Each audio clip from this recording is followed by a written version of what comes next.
동수는 지친 발걸음으로 주막에 들어섰습니다. 그의 나이 22. 벌써 홍기가 찬 나이였지만 마땅한 처자를 못 만나 한양길에 올랐던 것입니다. 주막 평상에 앉아 있으니 어여쁜 처자가 와서는 물었습니다. 국밥 하나 드릴까요? 탁주랑 같이? 꾀꼬리처럼 맑은 목소리에 하얀 살결과 고운 얼굴을 가진 처녀였지요. 곱게 뻗은 목성과 버들가지처럼 휘어진 가녀린 허리는 보는 이의 마음을 설레게 했답니다. 그 뒤로 밥상을 내오는 주모를 보니 이곳에서 일을 도와주는 처녀인 듯 했습니다. 동수는 웃으며 대답하였답니다. 국밥 하나에 탁주도 같이 주시구려. 그의 목소리에는 은근한 설렘이 묻어났지요. 처자는 수줍은 듯 웃으며 돌아섰는데 통통한 엉덩이가 치마 속에서 탐스럽게 일렁이며 부엌으로 향하는 것이었지요.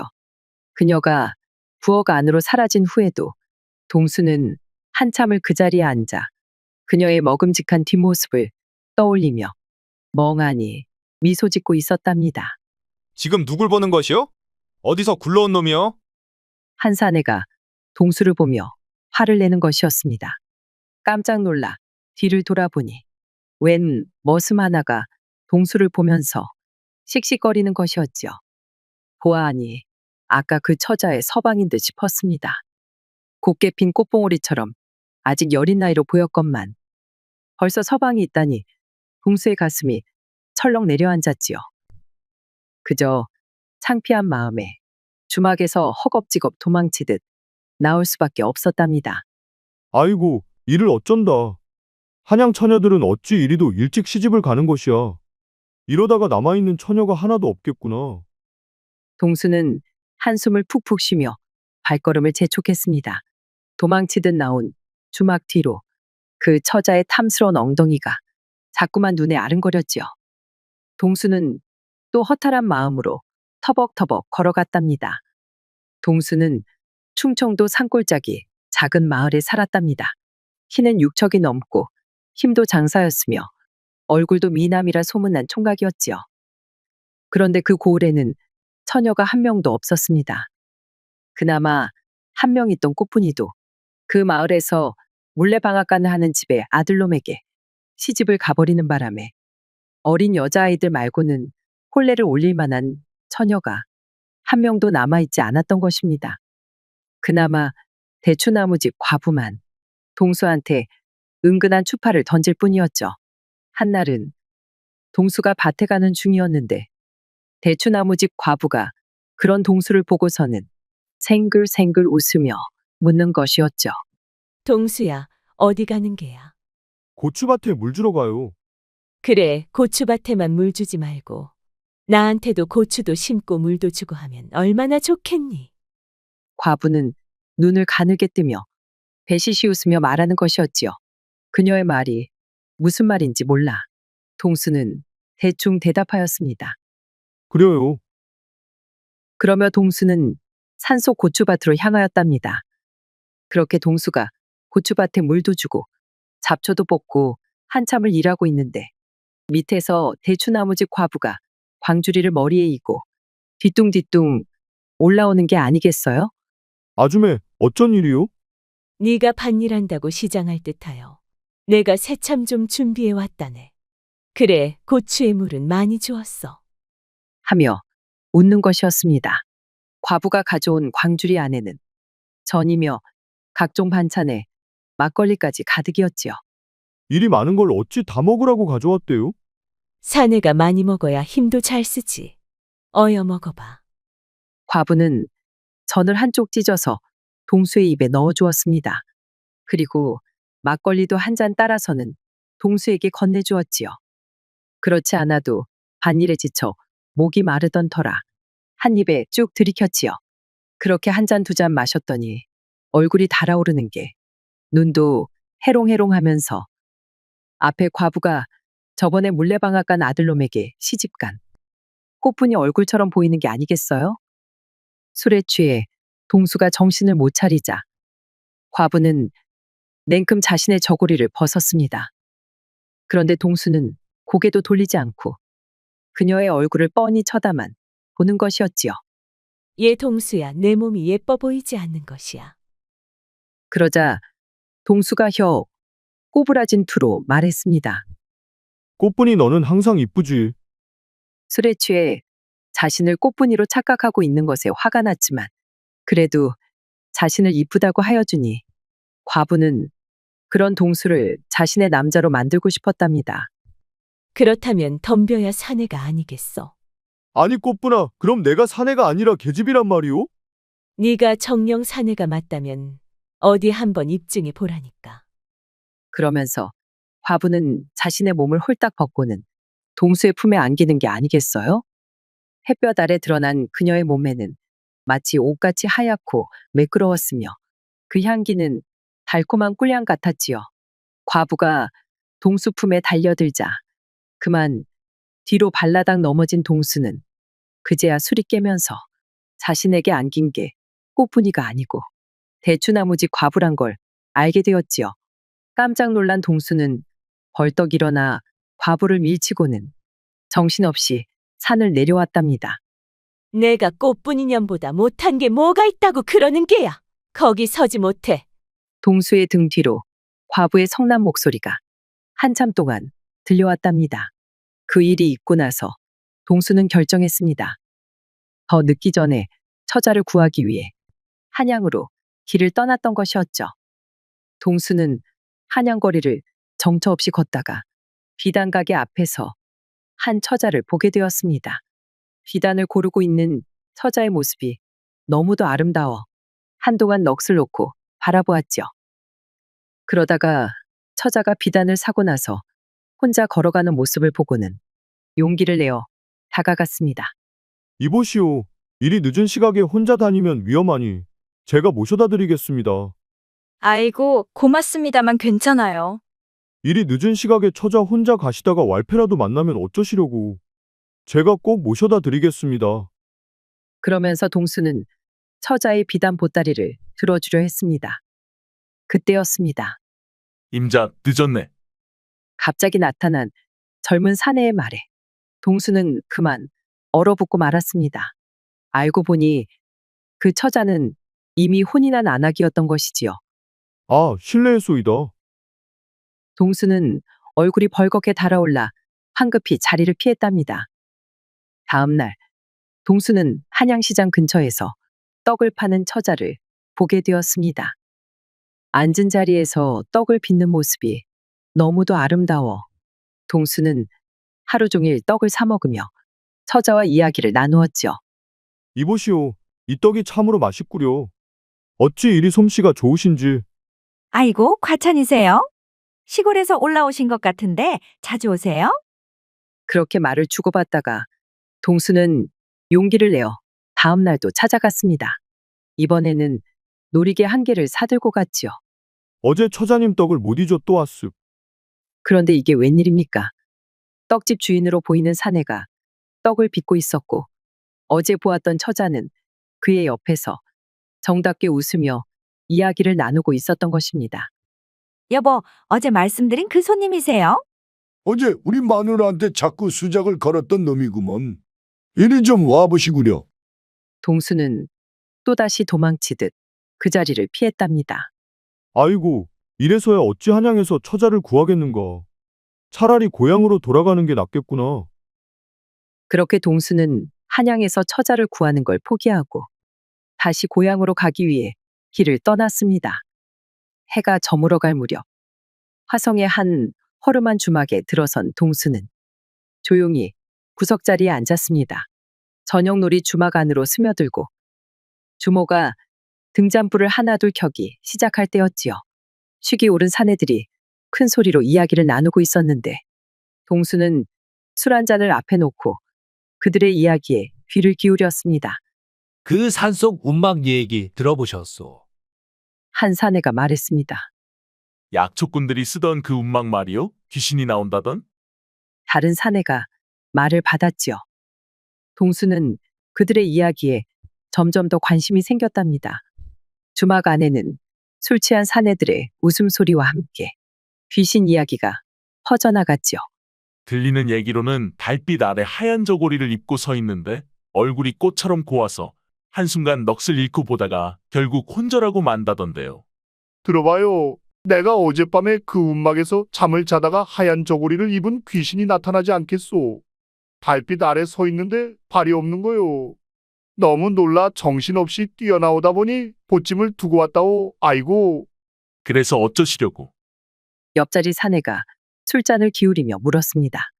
그 보찜 안에 우리 마누라 병을 고칠 귀한 약재가 들어있는데 이를 어찌하면 좋단 말이오. 마누라가 기다리고 있을 텐데.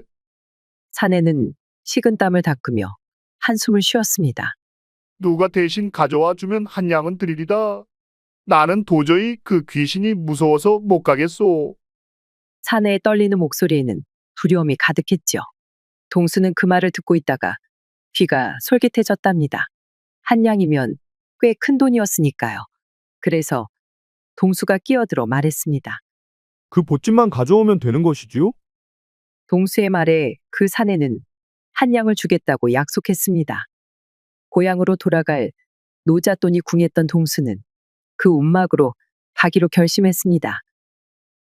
사내들이 말한 산속길을 따라 걷는데 이상하게도 산속길 곳곳에 등불이 군데군데 켜져 있어서 길이 어둡지가 않았습니다. 그 모습이 마치 하늘의 길을 안내하는 듯 했지요. 등불이 켜져 있는 것이 마치 큰 대궐집이 근처에 있는 듯 했습니다. 그래서 계속 길을 따라가 보니 그 끝에 작은 기와집이 한 채가 나왔습니다. 그리 큰 집은 아니었으나 불이 환하게 켜져 있고 집이 잘 꾸며져 있었습니다. 주변을 살펴보니 사내들이 말한 움막이 안 보이기에 그 집에 가서 물어봐야겠다고 생각하고 그 집 문을 두드렸습니다. 여보시오, 길 좀 묻겠습니다. 그때였습니다. 꽃잎처럼 고운 목소리가 들려왔지요. 그 목소리는 달빛보다도 더 맑고 청아했답니다. 지금은 가족들이 모두 출타하여 여인 혼자 있으니 나갈 수가 없습니다. 이리 깊은 산중에 밤늦게 무슨 일로 오셨습니까? 이 근처에 작은 움막이 있다고 들었소. 거기에서 찾을 물건이 있어서 가는 중인데 아무리 찾아도 보이질 않는군요. 혹시 이 근처에 움막이 어디에 있는지 아시오? 이 산중에서 10년을 살았지만 움막은 보지 못했습니다. 이 근처에는 저희 집 말고는 집도 없고 움막도 없습니다. 그녀의 말에 동수는 너무 지쳐 힘이 빠지는 것 같았습니다. 이리 늦은 시각에 산을 내려가자니 산짐승을 만날까 두렵습니다만 헛간에서라도 쉬었다 갈 수는 없을까요? 지금 산을 내려가기엔 밤이 너무 늦어서요. 한참을 아무 말이 없다가 집안에서 그녀의 목소리가 들려왔습니다. 찬 이슬을 맞으며 가시기도 고날터이니 집안에 대접할 것이 그리 많지 않습니다만 그래도 괜찮으시다면 들어와서 하룻밤 쉬었다 가시지요. 그러면서 여자가 대문을 열어주는 것이었습니다. 달빛이 비치는 대문 앞에서 그녀를 보니 얼굴이 새하얗고 손가락이 기다란 처녀가 있었습니다. 그녀의 하얀 저고리는 달빛에 비쳐 더욱 빛이 났고 긴 속눈썹 아래로 맑은 눈동자가 반짝였죠. 정말로 오늘 밤 묵고 가시는 걸 후회하지 않으시겠습니까? 동수는 의아해하며 생각했습니다. 이리 어여쁜 처자가 깊은 산 중에서 홀로 지내는 것도 이상하고 이 밤에 여기 아니면 이슬을 피할 곳도 없는데 어찌 이리 묻는 것이지? 그러면서 대답했습니다. 후회라니요. 이렇게라도 밤을 지낼 곳을 빌려주신다는데요. 감사할 따름입니다. 그렇게 해서 동수는 집 안에 들어왔습니다. 달빛이 은은히 스며드는 마당에는 국화꽃 몇 포기가 하얗게 피어 있었고 밤바람에 실려오는 꽃향기가 코끝을 스쳤지요. 집 안에는 여기저기 등불이 밝혀져 있었고 살림살이가 그리 많지 않고 정갈하였습니다. 흰옷의 처녀는 작은 방을 열어주며 친절하게 말했습니다. 이 방을 사용하시면 됩니다. 그녀의 긴 속눈썹이 아래를 향하며 수줍은 듯 말했습니다. 그 방에 들어가 보니 방은 크지 않았지만 호롱불이 켜져 있고 이불 한 첩이 있었습니다.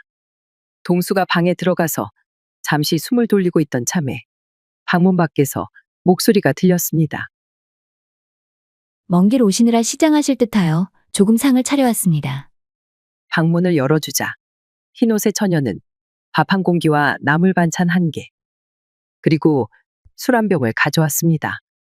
동수는 허기가 지던 차였기에 급하게 식사를 하면서 술을 한 잔 걸치니 달빛에 비친 술잔이 은잔처럼 반짝였고 수량이 은은하게 퍼졌습니다. 그동안 귀신이 나온다는 움막을 가기 위해 긴장했던 것과 몇 시간 동안 산속을 헤매면서 피곤했던 터라 술 기운이 올라 동수의 얼굴이 벌겋게 달아올랐습니다. 술 기운이 올라오자 긴장이 풀린 동수가 흰옷의 여인에게 물어봤습니다. 이리 깊은 산중에서 어찌 홀로 지내시는 것입니까?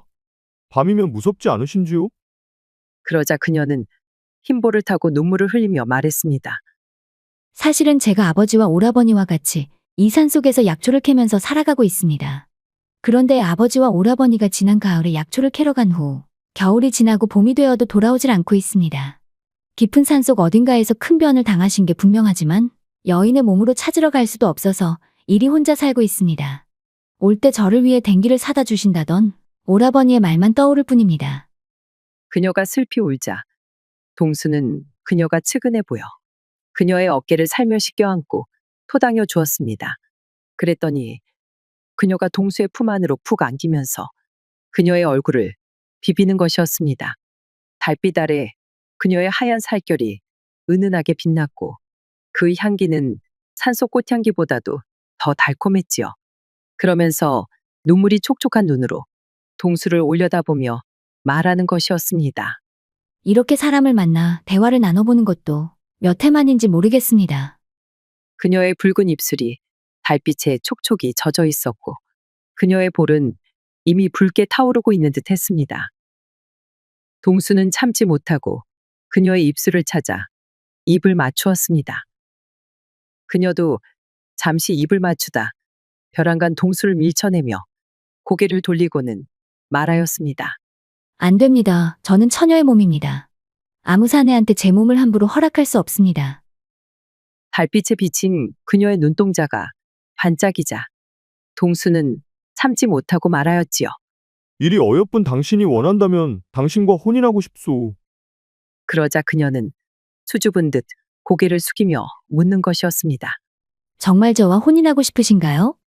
그녀의 말에 동수는 급하게 대답했답니다. 난 당신과 혼례를 올리고 싶소. 그녀가 동수의 품에 다시 안겼습니다.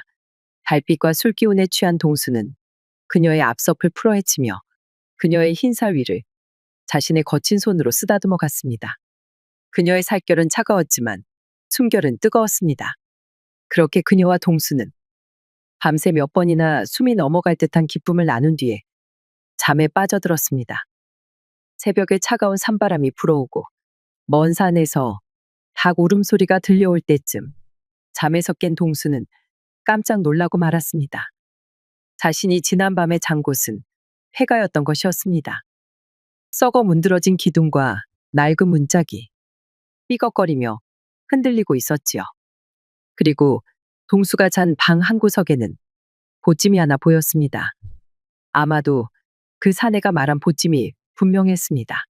정신이 하나도 없던 동수는 겁에 질려 보찜을 품에 안고 정신없이 뛰기 시작했습니다.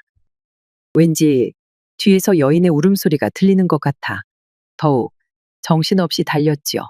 그렇게 한참을 달린 후에 정신을 차려보니 그만 길을 잃고 만 것이었습니다. 그래서 길을 찾기 위해 한참을 헤매는데 안개가 자욱한 골짜기 밑에 두 구의 시체가 있는 것이 보였습니다.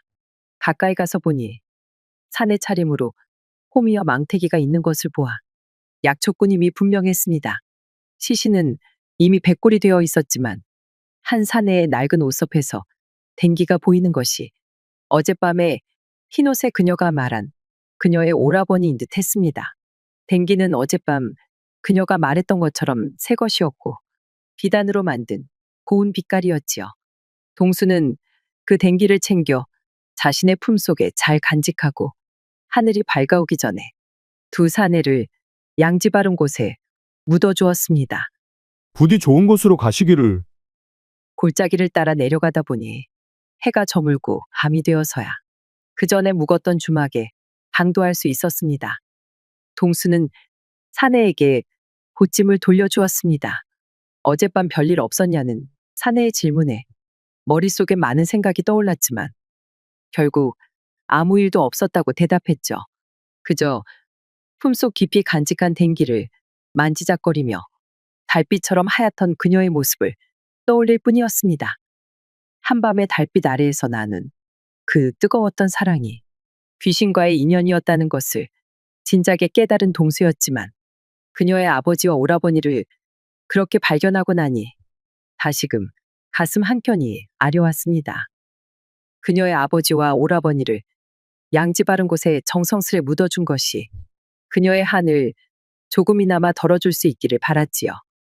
이제는 더 이상 이승에서 방황하지 마시고 편안한 마음으로 하늘로 가시길. 동수는 하늘을 바라보며 깊은 한숨과 함께 기도를 올렸습니다. 자네, 얼굴이 왜 그리 창백한가? 무슨 일이라도 있었는가? 주모가 걱정스레 물었지만 동수는 그저 고개를 저을 뿐이었습니다. 그리고는 술 한 사발을 벌컥 들이키고는 고향으로 향하는 길을 재촉했답니다. 고향으로 돌아온 동수를 보고 아버지는 반가워했지만 처자없이 혼자 온 것을 보고 못내 아쉬워했습니다.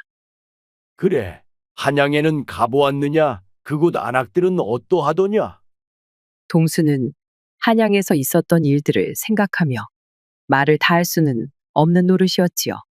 아버지, 한양은 너무 크고 넓어서 정신을 차릴 수가 없었습니다. 그리고 동수는 산속 움막에서 만난 하얀 저고리의 여인과 그녀의 처연한 모습이 떠올라 말끝을 흐렸답니다.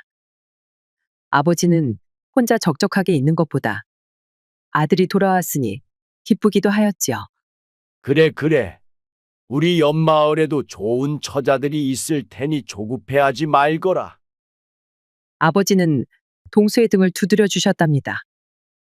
동수가 집으로 돌아왔다는 소식을 들은 대추나무집 과부는 그 다음 날 불이 나게 동수 집으로 달려왔답니다. 그날따라 과부는 평소보다 더 고운 옷차림을 하고 왔습니다. 머리도 말끔히 빗어 올리고 눈썹도 그리고 연지도 찍어 발랐답니다.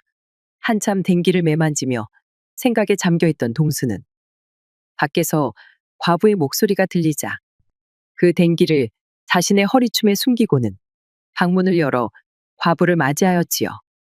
그 순간 과부의 눈이 동수의 얼굴에 머물렀는데 한양에 다녀온 동수의 모습이 왠지 더욱 듬직해 보였답니다. 그의 목소리는 더욱 굵어졌고 눈빛은 한층 깊이가 생긴 것 같았지요. 과부는 방에 있는 동수를 보고 싱글싱글 웃으며 말하였습니다. 어찌 혼자 온 것이야? 혼이 날 처자를 구하러 한양에 간다면서. 혹시 한양 처자들이 우리 동수를 알아보지 못한 것이야? 그럴 리가 있나. 우리 동수같이 잘생기고 듬직한 사내를. 그러면서 동수의 손을 끌고는 말하였답니다. 동수야, 우리 집에 아궁이가 막혔는지 굴뚝의 연기가 잘 안 나는 것 같아. 우리 집에 같이 가서 막힌 아궁이 좀 뚫어주게. 과부의 목소리는 평소보다 더 나지막하고 달콤했답니다. 그녀의 손길이 동수의 손목을 스치자 동수의 가슴 한켠이 간지럽게 울렸지요. 그러면서 막무가내로 동수의 손을 끌고는 그녀의 집으로 향했답니다. 한낮의 햇살이 두 사람의 그림자를 길게 늘어뜨렸고 대추나무 가지 사이로 비치는 햇살이 과부의 치마 위로 반짝이며 춤을 추는 것 같았습니다. 그렇게 과부의 집에 온 동수가 물었지요. 아궁이가 어찌 막혔는지 좀 봅시다. 동수의 목소리가 평소보다 더 낮고 깊게 울렸습니다. 그러면서 부엌으로 가는 것이었습니다. 부엌 안은 햇살이 잘 들지 않아 어스름했는데 그 어스름한 빛 속에서 과부의 하얀 목덜미가 더욱 도드라져 보였지요. 동수는 자신도 모르게 그 하얀 목덜미에 시선이 머물다가 급히 고개를 돌렸답니다. 아궁이 여기저기를 쑤셔보았지만 막힌 곳이 없어 보였지요. 솥단지 아래로 장작불이 타닥타닥 소리를 내며 타오르고 있었고 그 불빛에 비친 과부의 옆모습이 더욱 아름답게 보였답니다. 아궁이 위에 놓인 솥단지를 꺼내서 그쪽을 한번 살펴봐야겠다고 생각했지요. 이보시오, 아줌매. 솥단지가 꽤나 무거워 보이는데 조심하시구려. 그러고는 물이 가득한 솥단지를 들어서 부뚜막에 올려두었지요.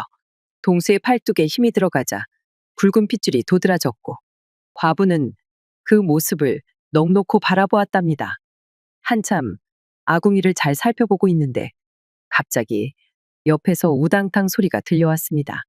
동수가 깜짝 놀라 돌아보니 과부가 부뚜막 위에 놓인 솥단지를 엎질러서는 그만 그 안에 있던 물에 홀딱 젖어 있는 게 아니겠어요?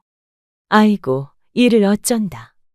하면서 과부가 물에 젖은 치마를 손으로 짜내려 하였지만 이미 옷은 흠뻑 젖어 과부의 몸에 찰싹 달라붙었고 그로 인해 몸의 굴곡과 속살이 선명하게 비치는 것이었습니다. 물에 젖은 과부의 모습을 본 동수는 심장이 떨렸습니다.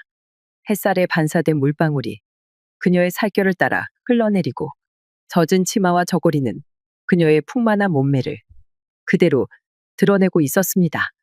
아이고, 큰일 날 뻔했네. 나 좀 잡아주게. 과부는 머리를 털면서 동수 쪽으로 몸을 돌렸고 자신을 잡아달라는 듯 손을 쭉 뻗었답니다. 그 순간 동수의 눈앞에서 물방울이 그녀의 목덜미를 타고 천천히 흘러내렸고 과부의 물에 젖은 봉긋한 가슴이 너무나 선명하게도 보이는 것이었지요. 동수는 순간 숨이 막히는 듯 했습니다. 숲속에서 만났던 하얀 저고리의 귀신과는 또 다른 살아있는 여인의 온기가 손끝으로 전해져 왔지요. 과부의 손을 잡아주려다 그만 발을 헛디뎌 그녀와 함께 넘어질 뻔했답니다. 아이고, 과부가 놀란 목소리로 소리쳤지만 동수의 팔 힘이 좋아 넘어지지는 않았지요. 하지만 그 바람에 과부의 숨결이 동수의 뺨에 닿을 듯 가까워졌습니다. 괜찮으십니까? 동수가 떨리는 목소리로 물었습니다. 과부는 고개를 들어 동수를 바라보았는데 그녀의 눈빛이 술에 취한 듯 흔들리고 있었지요. 동수야. 과부가 나지막이 속삭이듯 말했습니다. 동수의 가슴 속에서 심장이 마구 뛰기 시작했지요. 물에 젖은 그녀의 몸에서는 은은한 밤꽃 향이 풍겼고 젖은 치마 사이로 허연 발목이 보였답니다. 동수는 자신도 모르게 과부의 허리를 감싸 안았고 과부는 그의 품에 더욱 깊이 안겼지요. 동수의 딱딱한 가슴팍에 그녀의 부드러운 가슴이 닿았고 둘의 심장 소리가 하나가 되어 울리는 듯 했답니다. 사실 막힌 건 아궁이가 아니고 그동안 쌓인 내 몸이란다. 과부가 작은 목소리로 말했지만 동수의 품에서 벗어나려 하지는 않았지요. 오히려 그의 어깨를 붙잡은 손에 더욱 힘이 들어갔습니다. 동수는 부끄러움과 동시에 아랫도리가 간질간질해지는 느낌이 밀려왔습니다. 과부의 젖은 옷이 이상하게도 동수의 가슴을 더 뛰게 만들고 말았지요. 더 참지 못한 과부는 동수의 손을 끌고서 방 안으로 들어갔답니다. 그렇게 방 안으로 동수를 끌고 들어온 과부는 동수를 쓰러뜨리고는 그의 몸 위에 올라탔습니다. 그렇게 두 사람은 몸에 땀을 맺혀가며 격렬하게 둔부를 놀렸습니다. 과부는 자신의 입을 막았지만 숨 넘어가는 소리를 완전히 숨기지 못했습니다. 동수야, 조금만 더. 그렇게 정신없이 사랑을 나눈 과부는 입가에 웃음을 띠면서 골아 떨어져 버렸답니다. 동수도 그녀의 옆에서 같이 잠들었습니다. 그날 밤 동수의 꿈에서 전에 본 흰옷의 처녀가 나타났습니다. 그녀는 웃으며 말했습니다. 당신 덕분에 저와 아버지 그리고 오라버니는 하늘나라로 잘 올라갔습니다. 정말 고맙습니다. 그녀가 좋은 곳으로 갔다는 말에 잠결에도 동수의 입가에는 미소가 번졌습니다. 은혜를 입었으니 약소한 선물을 드리고자 합니다. 저의 댕기를 지니고 있으면 모든 여인들이 당신을 사모하게 될 것입니다. 부디 도움이 되셨으면 합니다. 라고 말하고는 서서히 사라졌습니다. 아침이 되어 일어난 동수는 꿈이지만 너무나 생생한 것이 그의 머릿속에서 사라지지 않았습니다. 그러고는 그녀가 말한 댕기를 만져보았지요. 그랬더니 자고 있던 과부가 일어나 벨시시한 눈빛을 하고는 다시 동수에게 달려드는 게 아니겠어요? 그렇게 다시 몇 차례 거사를 치르고 저녁 때가 되어서야 비틀거리며 집으로 올 수 있었답니다. 집에 도착하자 아버지가 물었습니다. 동수야, 어디 갔다가 이제 오는 것이야? 그게 주막에서 친구들과 술을 마시다 보니 일이 늦었네요. 무슨 일이 있었나요? 꽃분이가 널 찾아와 한참을 기다리다 방금 전에 돌아갔단다. 한번 찾아가 보려무나. 아버지의 말씀에 동수의 가슴이 쿵하고 내려앉는 듯 했습니다. 동수는 꽃분이라는 말에 반가워서는 꽃분이가 시집간 물레방앗간으로 뛰어갔답니다. 달빛 아래로 동수의 그림자가 길게 늘어졌고 밤바람에 그의 옷자락이 펄럭였죠. 물레방앗 쪽으로 가는 길은 동수가 어릴 적부터 자주 다니던 길이었습니다. 꽃분이와 함께 이 길을 걸으며 장난치던 때가 떠올랐지요. 물레방아 소리가 들리는 곳에 다다르자 꽃분이의 방에 촛불이 켜져 있는 것이 보였습니다. 창호지 문에 비친 그녀의 그림자가 하늘거리고 있었지요. 동수는 꽃분이가 혼이 나기 전 함께 시간을 보냈던 때가 떠올랐습니다. 동수는 연모의 마음으로 꽃분이를 쫓아다녔고 꽃분이는 그저 친한 단짝 친구로서 동수와 어울려 다녔습니다. 어느 날 꽃분이는 부모의 성화에 못 이겨 잘 사는 물레방아집 아들과 혼례를 올리게 되었습니다. 사람 사는 길이 다 그러한 것이요. 하면서 꽃분이는 눈물을 머금고 혼례식을 치렀다지요. 그날 동수는 마을 뒷산에 올라가 멀리서 혼례를 지켜보았습니다. 열렬히 사랑했던 만큼 그저 꽃분이의 행복을 빌어줄 수밖에 없었죠.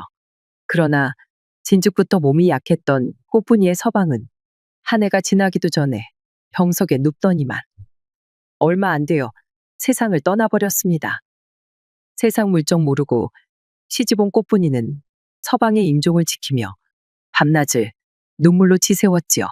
그러다 보니 꽃분이는 아직 부부지정도 한 번 없는 수처녀였던 것입니다. 달빛 아래 홀로 앉아 한숨 짓는 날들이 늘어갔습니다. 마을 사람들은 그런 꽃분이를 보며 안타까워했습니다. 그렇게 쓸쓸히 혼자 지내오던 터에 동수가 돌아왔다는 말을 전해 듣자 반가운 마음에 동수의 집으로 찾아갔던 것이었지요. 동수는 조심스레 방문을 두드렸습니다. 꽃분아, 나야 동수.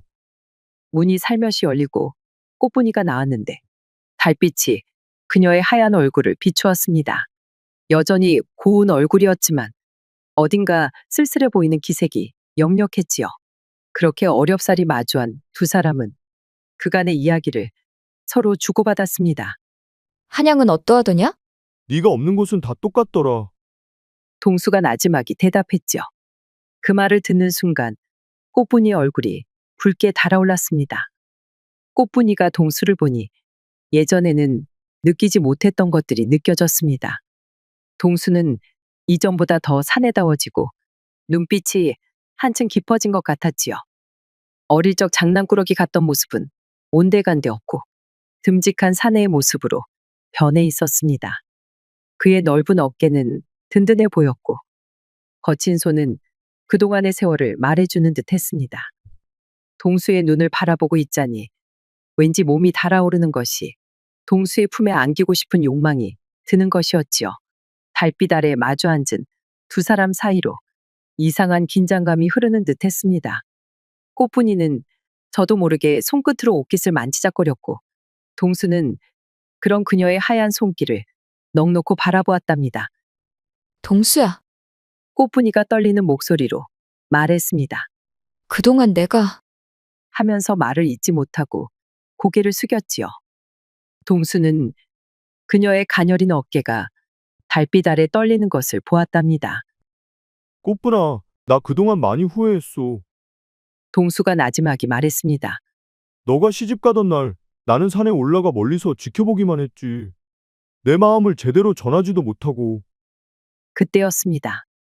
갑자기 바람이 불어와 촛불이 꺼져버렸고 방 안은 달빛만이 은은하게 비추고 있었지요. 꽃분이의 하얀 얼굴이 달빛에 더욱 곱게 빛났습니다. 이제는 늦었겠지. 동수가 한숨을 쉬며 말했지만 꽃분이는 고개를 저었습니다. 아니야, 아직은. 하면서 꽃분이의 눈에서 눈물이 흘러내렸지요. 동수는 저도 모르게 손을 뻗어 그녀의 눈물을 닦아주었습니다. 그 순간 두 사람의 시선이 마주쳤고 오랫동안 참아왔던 서로의 마음이 눈빛으로 전해지는 듯 했답니다. 꽃분아, 동수가 나지막이 그녀의 이름을 부르며 그녀의 손을 잡았습니다. 꽃분이는 동수의 커다란 손 안에서 자신의 손이 따뜻해지는 것을 느꼈답니다. 그의 거친 손바닥 사이로 전해지는 온기가 가슴 깊숙이 스며드는 듯 했지요.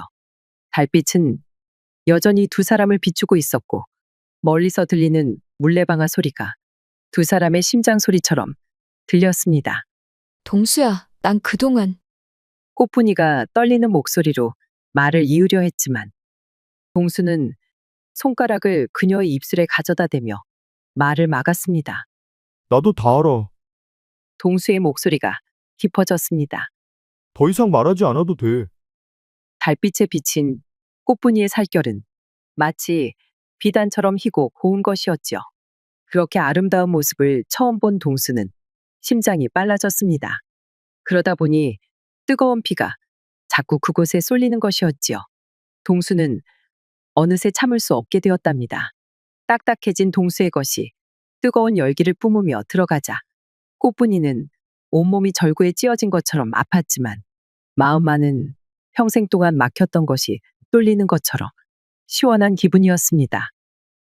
달빛이 스며드는 방 안에서 꽃분이는 여전히 남아있는 동수의 뜨거운 체온을 음미했습니다. 그의 거친 손길이 지나간 자리마다 아직도 불이 붙은 듯 화끈거렸고 그의 입술이 닿았던 목덜미는 아직도 간지러웠지요. 달빛 아래 하얀 이부자리 위에는 그들의 사랑을 증명하듯 붉은 꽃잎이 흩뿌려져 있었답니다. 꽃분이는 멍하니 천장을 바라보며 방금 전의 일들을 떠올렸습니다.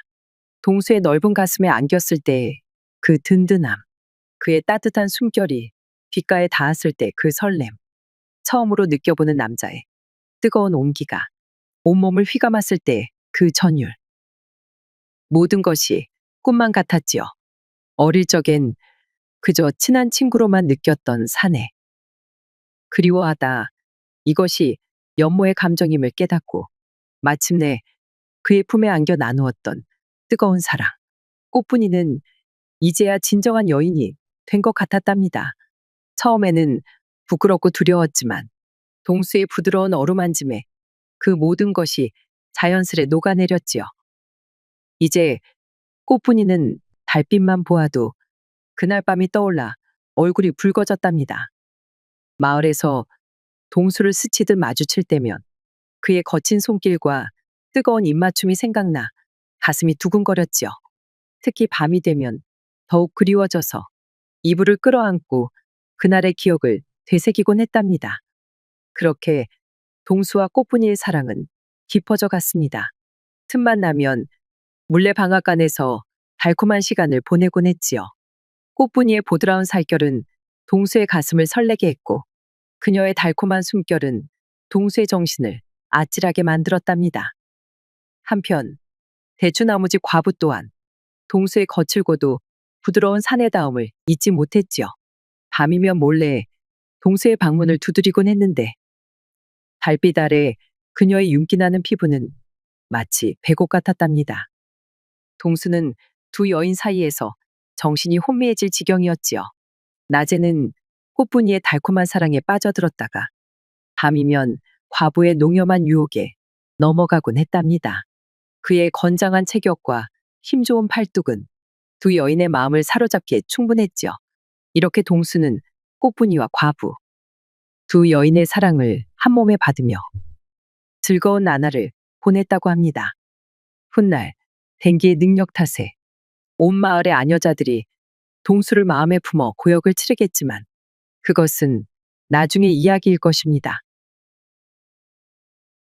잠시 후 다음 이야기가 시작됩니다. 조선시대 어느 저녁 한 마을 주막에 허성찬이라는 양반이 마을 사람들과 술을 기울이고 있었습니다. 이날 주막은 흉흉한 소문이 마을에 퍼져 있어 분위기가 평소와 달랐죠. 날이 그 소문 들었습니까? 육대감 내 여종과 머슴이 서로 눈이 맞았답니다. 그런데 그게 들켜서 머슴이 곤장을 맞았다지요. 그 충격을 이기지 못하고 결국 스스로 목숨을 끊었다더이다. 한 농부가 허성찬에게 말했습니다. 육대감 그 양반 그럴 줄 알았소. 천한 머슴과 여종이 정을 통했다면 절대 용서하지 않았겠지. 또 다른 이가 술잔을 비우며 고개를 저었습니다. 그 양반 성미 어찌나 포악한지 그 집 사람들 늘 눈치만 본다지 않소. 다른 농부가 말을 거들었죠. 주막에 모인 이들은 저마다 육대감의 악행에 혀를 끌끌 찼습니다. 그러나 아무도 크게 목소리를 높이진 못했습니다. 육대감은 이 마을에서 가장 많은 땅을 소유한 부호이자 권력자였으니 그의 기세에 눌려 모두 침묵할 수밖에 없었죠. 허성찬도 육대감이란 자의 악명은 익히 잘 알고 있었습니다. 같은 양반이라고 할지라도 성향이 완전 반대인데다가 남의 재산과 여자는 모두 탐내는 인물이었기에 결코 상종하기 싫은 인간이라고 생각했었죠. 그때 갑자기 문이 열리더니 육대감이 당당히 들어섰습니다. 그의 옆에는 고운 옷을 입고 단정하게 쪽진 머리를 한 여인이 따라왔죠. 그의 처 화란이었습니다. 화란은 아름다운 미모와 장신구 그리고 속살이 보이는 치마로 주막의 남정네들의 시선을 한몸에 받았죠. 그러나 육대감의 존재에 주막은 쥐죽은 듯 고요해졌습니다. 사람들은 눈길조차 들키지 않으려 고개를 숙였습니다. 화란의 고운 얼굴을 몰래 훔쳐보던 몇몇 남자들은 육대감의 시선이 그들 쪽으로 향하자 움찔하며 술잔을 내려놓았습니다. 천한 것들이 어디에서나 짓거리고 있구만. 육대감은 주막을 가로질러 안쪽으로 걸어가며 크게 한마디 했습니다. 육대감은 허성찬이 앉아있는 상으로 성큼성큼 다가갔습니다. 허성찬과 마을 사람들이 둘러앉아 술잔을 나누던 자리였습니다. 허나리 여기 계셨소. 이 천한 것들과 어찌 같이 술을 드시는 겐가? 육대감은 마을 사람들을 힐끗 보며 비웃었습니다. 허성찬은 자리에서 일어서며 가볍게 인사를 건넸습니다. 육대감은 그 말에 주위를 둘러보더니 갑자기 목소리를 높였습니다. 여기 앉은 천한 것들, 여기 앉을 자리가 어디라고 이리 붙어 있느냐? 썩 물러가거라. 내 허나리와 술 한 잔 나눌 것이니. 육대감은 화란을 보고 말했습니다. 여기 앉으시오. 나리와 좋은 술을 나눌 것이니.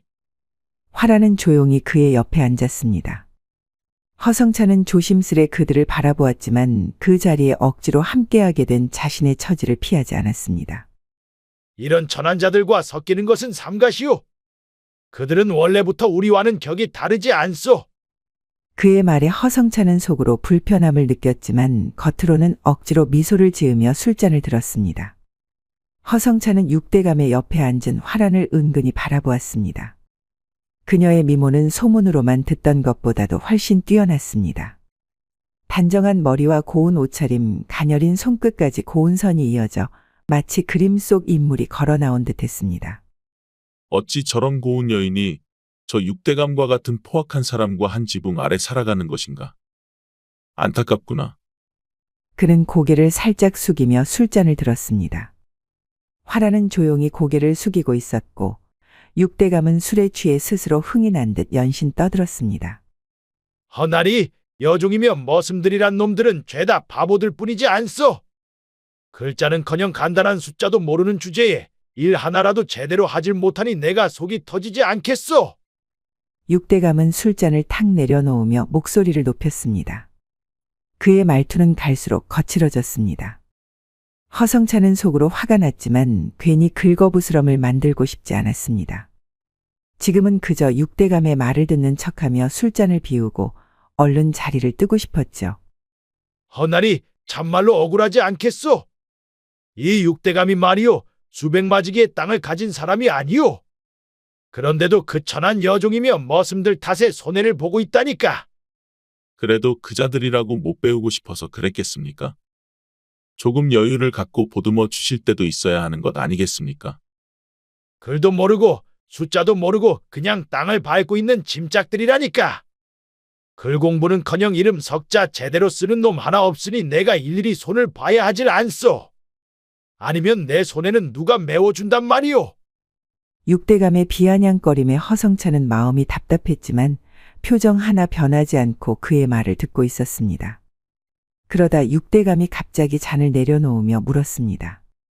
나리가 우리 집 잡놈들 글 공부를 시켜주는 건 어떻겠소? 허성찬은 잔잔한 미소를 지으며 대답했습니다. 그리야 누구나 알면 좋은 것 아니겠습니까? 아이들도 가르쳐준 적이 있으니 큰 무리는 없겠지요. 육대감은 크게 웃으며 잔을 들었습니다. 허나리 역시 속이 깊다니까. 내가 이런 자와 알고 지내니 큰 복이 아니겠소. 앞으로 우리 집에 날마다 오시오. 그놈들에게 글자 하나라도 알려줘야 일을 더 잘할 것 같소이다. 그날의 술자리는 그렇게 마무리되었습니다. 그날 이후로 허성찬은 약속대로 육대감의 집을 찾아갔죠. 육대감의 집은 마을에서도 가장 크고 화려한 대저택이었으나 집안 분위기는 그 크기와는 달리 무거웠습니다. 여종과 머슴들은 늘 육대감의 눈치를 보며 종종걸음으로 일을 하고 화란조차 남편의 기세에 눌려 조용히 생활하고 있었습니다. 허성찬이 도착하면 여종들과 머슴들은 큰 방에 모여 자리를 잡았습니다. 그들은 허리를 굽히며 조심스레 인사를 건넸고 허성찬은 부드러운 미소로 그들에게 인사를 돌려주었습니다. 여종과 머슴들은 평소와는 다른 평안한 분위기에 조금씩 마음을 열기 시작했습니다. 그들은 생전 처음 접하는 글자와 숫자에 어리둥절해하면서도 배우고자 하는 의지로 눈을 반짝였습니다. 허성찬의 따뜻한 말과 행동에 머슴은 얼굴을 밝히며 연습을 이어갔습니다. 옆에 앉아있던 여종들도 수줍게 웃으며 글 공부를 하는 것이었죠. 이런 모습은 육대감과는 전혀 다른 풍경이었습니다. 화라는 복잡한 표정으로 이런 상황을 바라보고 있었습니다. 하루는 육대감의 집을 찾아온 허성찬이 방 한쪽에서 울려 퍼지는 웃음소리에 귀 기울였습니다. 여종들과 머슴들이 모여 뭔가에 열중하며 깔깔거리며 웃고 있었습니다. 그 모습이 신기했던 허성찬은 살며시 그들 쪽으로 다가갔습니다. 방 안으로 들어가니 여종들과 머슴들이 모여 앉아 골패놀이를 하고 있는 것 아니겠습니까? 그들은 서로 패를 내놓으며 숫자를 맞히고 있었고 누군가의 패가 적중하자 박장대소하며 크게 웃었습니다. 도대체 그건 무엇이요? 허성찬이 방문을 열고 물었습니다. 예, 나리. 저희가 골패놀이를 하고 있었습니다. 글 공부를 하기 전에 잠깐 쉬면서 말입니다. 허성찬은 고개를 끄덕이며 바닥에 흩어진 패들을 살펴보았습니다. 처음 들어보는 놀이군요. 설명을 부탁하오. 한 머슴이 말했습니다. 골패 놀이는 서로 숫자를 맞히거나 조합을 맞추는 놀이입니다. 저희는 그냥 재미로 하고 있습니다. 아주 가벼운 내기를 걸기도 하지만 내기는 그저 장난일 뿐이옵니다. 가령 누가 물을 길어올지, 누가 저녁에 불을 지필지 같은 것들이지요. 허성찬은 고개를 끄덕이며 다시 바닥에 앉았습니다. 노름이라기보다는 놀이군요.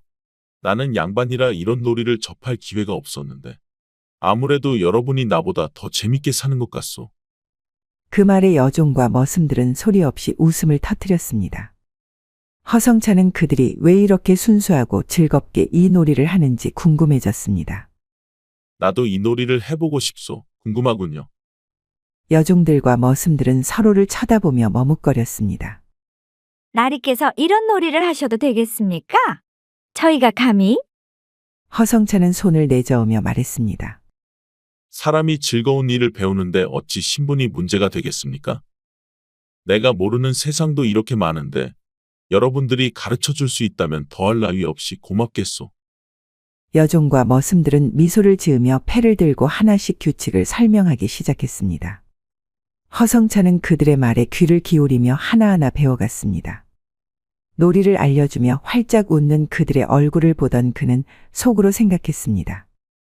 양반의 삶에서는 글과 학문을 배우며 시간을 보내지만 이렇게 순수하고 즐겁게 살아가는 모습은 내가 여태 알지 못한 세상의 또 다른 면모로구나. 그날의 골패 놀이는 허성찬에게 단순한 놀이 이상으로 다가왔습니다. 여종들과 머슴들은 그저 하루의 고단함을 풀고 웃음을 나누는 작은 순간을 소중히 여겼고 허성찬은 그 안에서 인간다움과 삶의 다양성을 발견한 것이었습니다. 놀이가 끝난 후 여종 중 하나가 조심스레 말했습니다. 나리, 재미있으셨습니까? 이런 놀이가 나리께는 어울리지 않을까 걱정했는데. 허성찬은 손을 내저으며 환히 웃었습니다. 아주 재밌었습니다. 내게 이렇게 좋은 것을 가르쳐주니 오히려 고맙구려. 허성찬이 여종들과 머슴들과 함께 골패 놀이를 하고 있는 그때 집 밖에서 육대감의 거친 목소리가 들려왔습니다. 이놈들 어딨느냐? 뭐라고 자꾸 떠드는 게냐? 문이 벌컥 열리며 육대감이 방 안으로 들어섰습니다. 그의 얼굴은 술에 취했는지 벌겋게 달아올라 있었고 그의 눈은 방 안의 광경을 본 순간 더욱 크게 부릅떠졌습니다. 이게 무슨 꼴이냐? 육대감은 방 한가운데 서서 여종들과 머슴들을 노려보았습니다. 종놈들 주제에 양반 나리와 한자리에 앉아서 놀고 있다니 이게 어디 말이 되느냐? 여종들과 머슴들은 그의 불같은 호통에 벌벌 떨며 자리에서 일어났습니다. 모두 머리를 숙이며 한 발짝씩 뒤로 물러났습니다. 육대감은 분을 참지 못한 듯 허성찬을 향해 손가락을 뻗었습니다. 허나리, 어찌 이런 일이 벌어진 것이오? 내가 나리께 그를 가르치라 부탁드렸지 내 집 종들과 놀이를 하라 한 적은 없소. 허성찬은 고개를 들어 육대감을 똑바로 바라보았습니다. 그는 천천히 자리에서 일어서며 차분한 목소리로 말했습니다. 대감, 노여움을 거두시지요. 저는 이들과 함께 놀이를 하며 그들의 삶을 조금이나마 이해하고자 했을 뿐입니다. 육대감은 허성찬의 말을 듣고도 화를 풀지 못하며 소리쳤습니다. 이보시오. 양반이 종들과 섞여 노는 것이 당치나 한 일이오. 놀이도 놀이라지만 그런 자들과 섞이는 것 자체가 양반의 격을 떨어뜨리는 일 아니오. 허성찬은 한 걸음 앞으로 나서며 말을 이었습니다. 대감께서도 이걸 해보시지요. 골패 놀이라는 건데 전 난생 처음 하지 뭡니까? 신분에 관계없이 배울 점이 있는 법이지요. 제가 이들과 함께 어울린 것은 제가 몰랐던 것을 배우고자 했던 것뿐입니다. 육대감은 잠시 말이 막힌 듯 허성찬을 노려보았습니다. 그러더니 다시 소리를 높였습니다. 됐소. 나는 그런 관용을 모르겠으니 나리는 더 이상 이들과 쓸데없이 어울리지 마시오. 그를 가르치는 것까지는 허락했으니 그 이상은 넘보지 마시오. 육대감은 여종들과 머슴들을 향해 손을 휘저으며 명령했습니다. 너희들 당장 나가서 일이나 해라. 다시 이런 짓을 하다 걸리면 가만두지 않겠다. 여종들과 머슴들은 머리를 깊이 숙이며 방을 서둘러 빠져나갔습니다. 허성찬은 그들의 뒷모습을 바라보며 안타까운 표정을 지었습니다. 며칠 후 육대감은 여느 때처럼 집안을 거닐다가 문득 골패 놀이가 떠올랐습니다. 허성찬이 종들과 함께 하던 놀이가 신경 쓰였던 것입니다. 대감은 머슴 하나를 불러내어 물었습니다. 야, 그날 너희가 하던 놀이가 대체 뭐였더냐? 허나리가 참 재밌어 하던 그거 말이다. 머슴은 깜짝 놀라 허둥지둥 대답했습니다. 대감 어르신, 그건 골패라 불리는 놀이였습니다. 저희는 그냥 작은 내기를 하며 즐겼을 뿐이옵니다. 육대감은 눈을 가늘게 뜨며 물었습니다. 내기? 그럼 노름이란 말이냐? 머슴은 황급히 손을 저으며 말했습니다. 아닙니다, 어르신. 돈을 걸진 않았습니다. 그저 가벼운 일감을 정하거나 간단한 벌칙을 내리는 식으로 재미로만 한 것이옵니다. 육대감은 코웃음을 치며 고개를 끄덕였습니다. 돈이 오가지 않았다니? 아무래도 제대로 된 노름은 아니었겠군. 하지만 그 허나리까지 끌어들일 정도라면 재미가 좀 있었던 모양이야. 육대감은 큰 소리로 말했죠. 오늘 밤 여종들과 머슴들을 모두 방에 불러놔라. 놀이 방법을 하나부터 10까지 가르치게 할 것이니 어디 내게도 재미를 알려주도록 해라. 그날 밤 육대감은 방 한가운데 자리를 잡고 앉았습니다. 여종들과 머슴들이 그의 앞에 옹기종기 모여 조심스럽게 골패를 늘어놓았습니다. 모두 긴장한 표정이었지만 육대감은 신이 난 듯 손을 흔들며 재촉했습니다. 어서 시작해라. 내가 양반으로서 이런 노름을 직접 배우게 되는 것도 처음이다. 어디 재미가 있는지 없는지 한번 보자꾸나. 머슴 하나가 나서서 패를 나누고 놀이 방법을 설명하기 시작했습니다. 육대감은 빠르게 규칙을 파악하며 손으로 패를 만지작거렸습니다. 이렇게 쉬운 놀이를 하고 있었다니? 역시 머리가 단순해야 이런 걸 잘하나 보구나. 육대감은 코웃음을 치며 패를 내밀었습니다.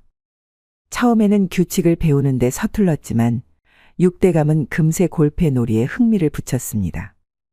놀이가 끝날 때마다 한 판 더! 를 외쳤고 이내 그는 골패 놀이의 묘미에 완전히 빠져들었습니다. 그러나 육대감은 놀이에 집착하면 할수록 번번이 지기만 했습니다. 머슴들은 별다른 전략을 쓰지 않았지만 육대감은 초조한 마음에 실수를 거듭했고 그럴 때마다 불같이 화를 냈습니다. 이놈들 감히 내게 이기려고 한 것이냐? 그는 머슴들에게 손가락질하며 회초리를 들었습니다. 머슴들은 억울한 마음을 숨긴 채 회초리의 위협에 떨며 다시 패를 섞었습니다. 육대감의 분노는 날로 심해졌고 놀이판은 점점 더 긴장감으로 가득 찼습니다. 그러나 이처럼 화를 내고 윽박질러도 실력은 나아지지 않았습니다. 오히려 육대감은 자신의 부족함을 더 뼈저리게 느꼈습니다. 이럴 수가! 내가 머슴들보다 못하다니!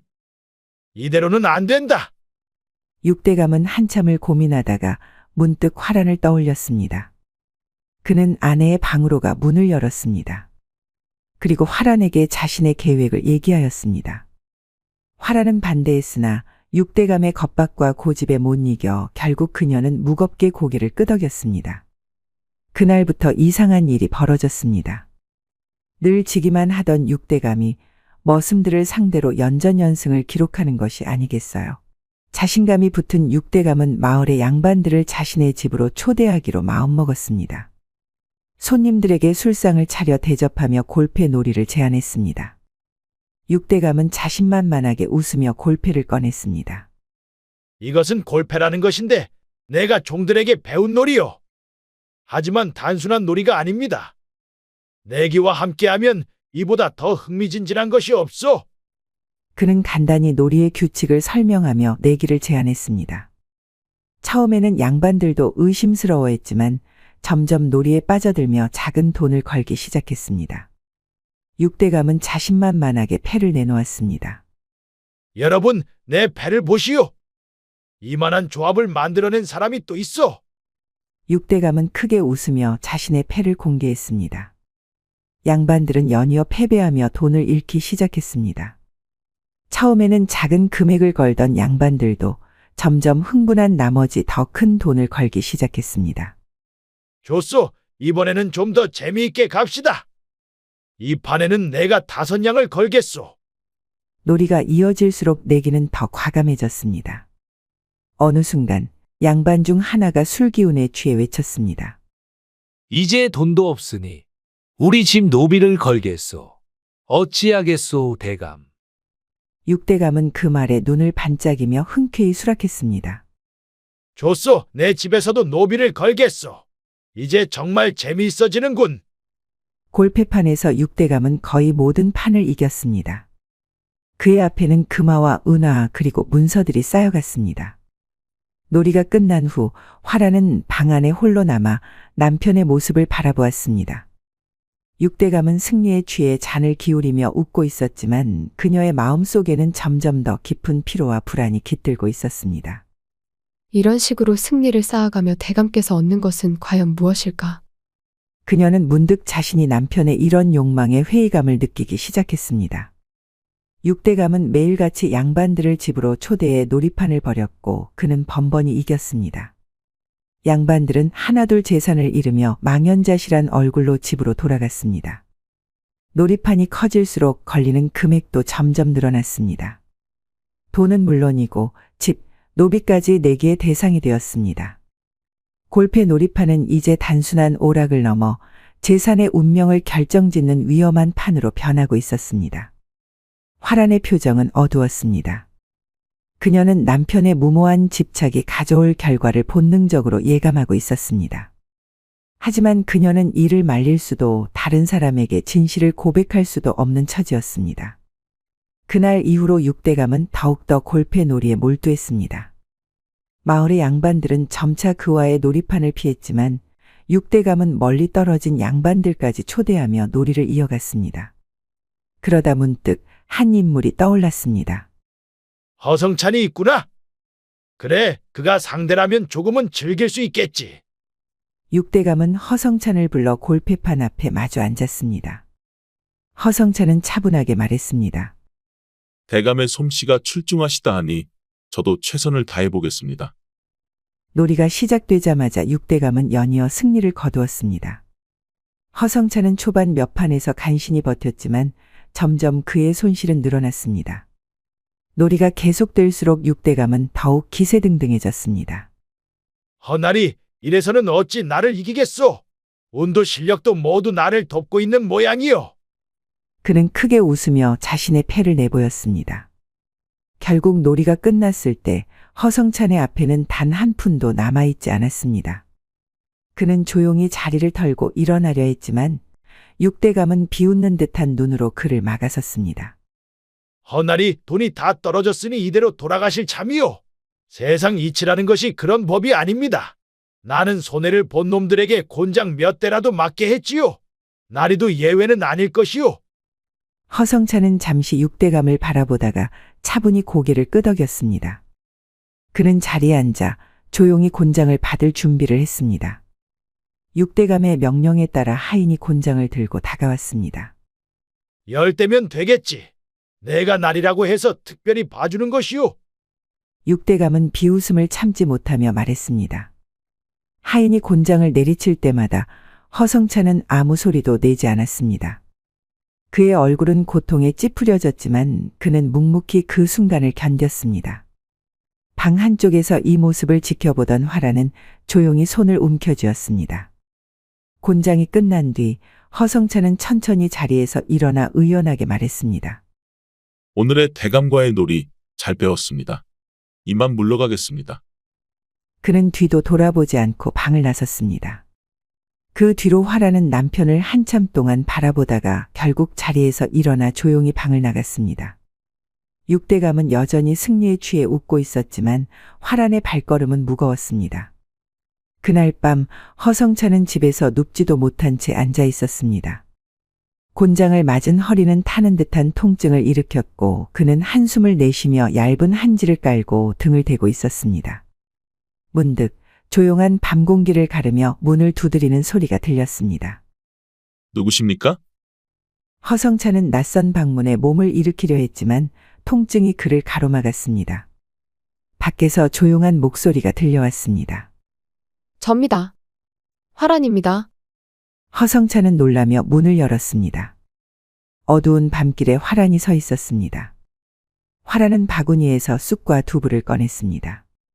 나리께서 곤장을 맞으시는 모습을 보고 가만히 있을 수 없었습니다. 쑥과 두부를 잘 섞어 먹는 곳에 바르면 통증이 조금은 가라앉을 것입니다. 허성찬은 머쓱하게 웃으며 거절하려 했지만 화란은 단호한 목소리로 말했습니다. 움직이지 마십시오. 대감께서도 모르실 것이니 염려하지 마시고 치료부터 받으십시오.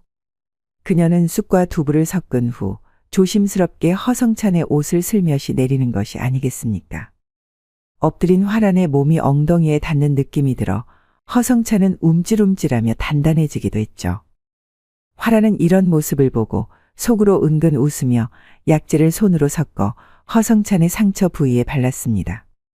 마님, 이렇게까지 신경 써주실 줄은 몰랐습니다. 화란은 손을 내려놓고 조용히 입을 열었습니다. 나리, 사실 저도 육대감의 폭압적인 태도가 참 힘들기도 합니다. 허성찬은 그녀의 말을 듣고 잠시 눈을 감았다가 다시 입을 열었습니다. 저도 그 점이 늘 안타깝습니다.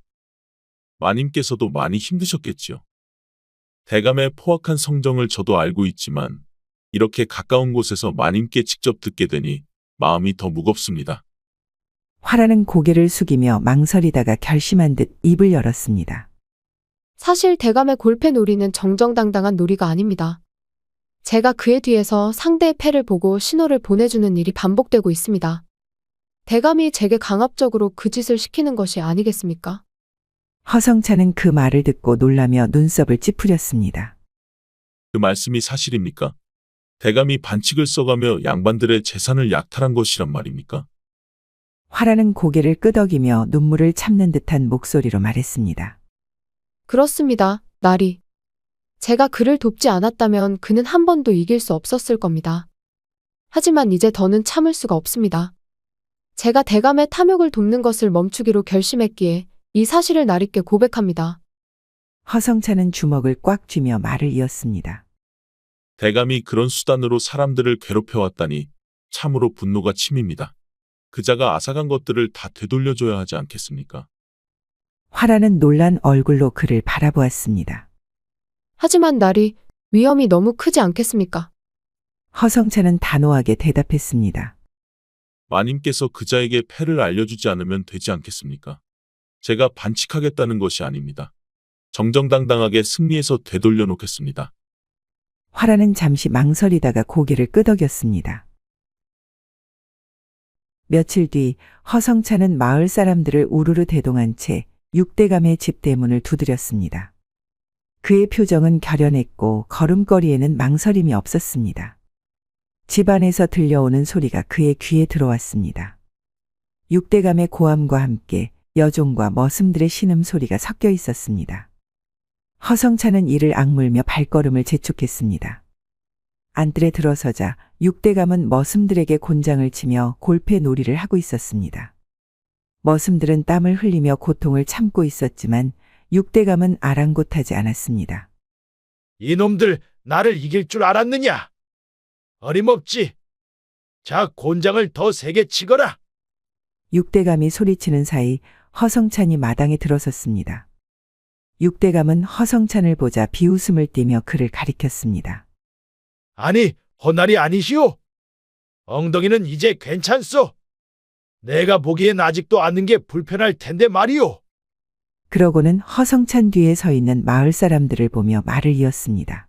어찌 저런 떼놈들까지 달고 오셨소? 힘으로라도 빼앗으려나 본데 내기는 내기라오. 허성찬은 차분히 숨을 고르며 대답했습니다. 대감, 다시 한번 대감과 골패로 승부를 보고자 합니다. 육대감은 그 말을 듣자 눈썹을 치켜 세우며 큰 소리로 웃었습니다. 이거 재미있구만. 나리, 지난번에도 졌으면서 오늘은 무슨 배짱으로 또 도전하는 것이오? 이 집 놀이판에선 돈도 잃고 곤장까지 맞았던 기억이 없단 말이오. 허성찬은 그 말에 흔들리지 않고 담담히 대답했습니다. 그렇습니다. 그날의 패배를 오늘 갚으러 왔습니다. 하지만 이번에는 작정하고 모든 것을 걸 생각입니다. 육대감은 흥미롭다는 듯 몸을 뒤로 젖히며 물었습니다. 모든 것을 건다. 그게 무슨 말이오? 골패판에서는 돈만 있으면 되는 법이오. 허성찬은 한 걸음 앞으로 나서며 단호히 말했습니다. 저는 오늘 제 모든 재산을 걸겠습니다. 그것만이 아니라 제 양반이라는 신분도 내놓겠습니다. 제가 지면 이 집의 노비가 되겠습니다. 그러나 대감께서도 같은 것을 걸어야 합니다. 집안의 재산, 노비들 그리고 그는 잠시 뜸을 들이며 말을 이었습니다. 대감의 첫 가지 말입니다. 뭐라 했소? 내 모든 재산에 내 마누라까지 건다니 그게 말이 된다고 생각하오? 마을 사람들이 웅성거렸습니다. 화라는 그 얘기를 듣고 갑자기 몸속이 움찔했습니다. 대감, 놀이란 대담하게 걸어야 진정한 승부가 되는 법입니다. 혹시 대감께서는 제가 질까 두려워 망설이시는 겁니까? 그럴 줄은 몰랐군요. 육대감은 그의 말에 눈을 가늘게 뜨며 몸을 앞으로 기울였습니다. 허나리, 내가 겁을 먹었다고 생각하는 것이오. 내가 당신 따위와 내기를 하면 물러설 줄 아오. 허성찬은 어깨를 으쓱하며 응수했습니다. 그렇다면 증명해 보이십시오. 대감의 자신감은 제가 익히 들어 잘 알고 있습니다. 오늘 이 자리에서 대감의 용기를 보여주시지요. 육대감은 한참 동안 허성찬을 노려보다가 마침내 입을 열었습니다. 좋소, 당신 말이 맞다. 대담한 내기야말로 진정한 놀이의 묘미지. 내가 내 모든 것을 걸겠소. 내 재산, 이 집 그리고 화랑까지 말이오. 그의 목소리에는 자신만만함과 약간의 분노가 뒤섞여 있었습니다. 허성찬은 그의 결정을 듣고 미소를 지었습니다. 대감, 그 마음 변치 마십시오.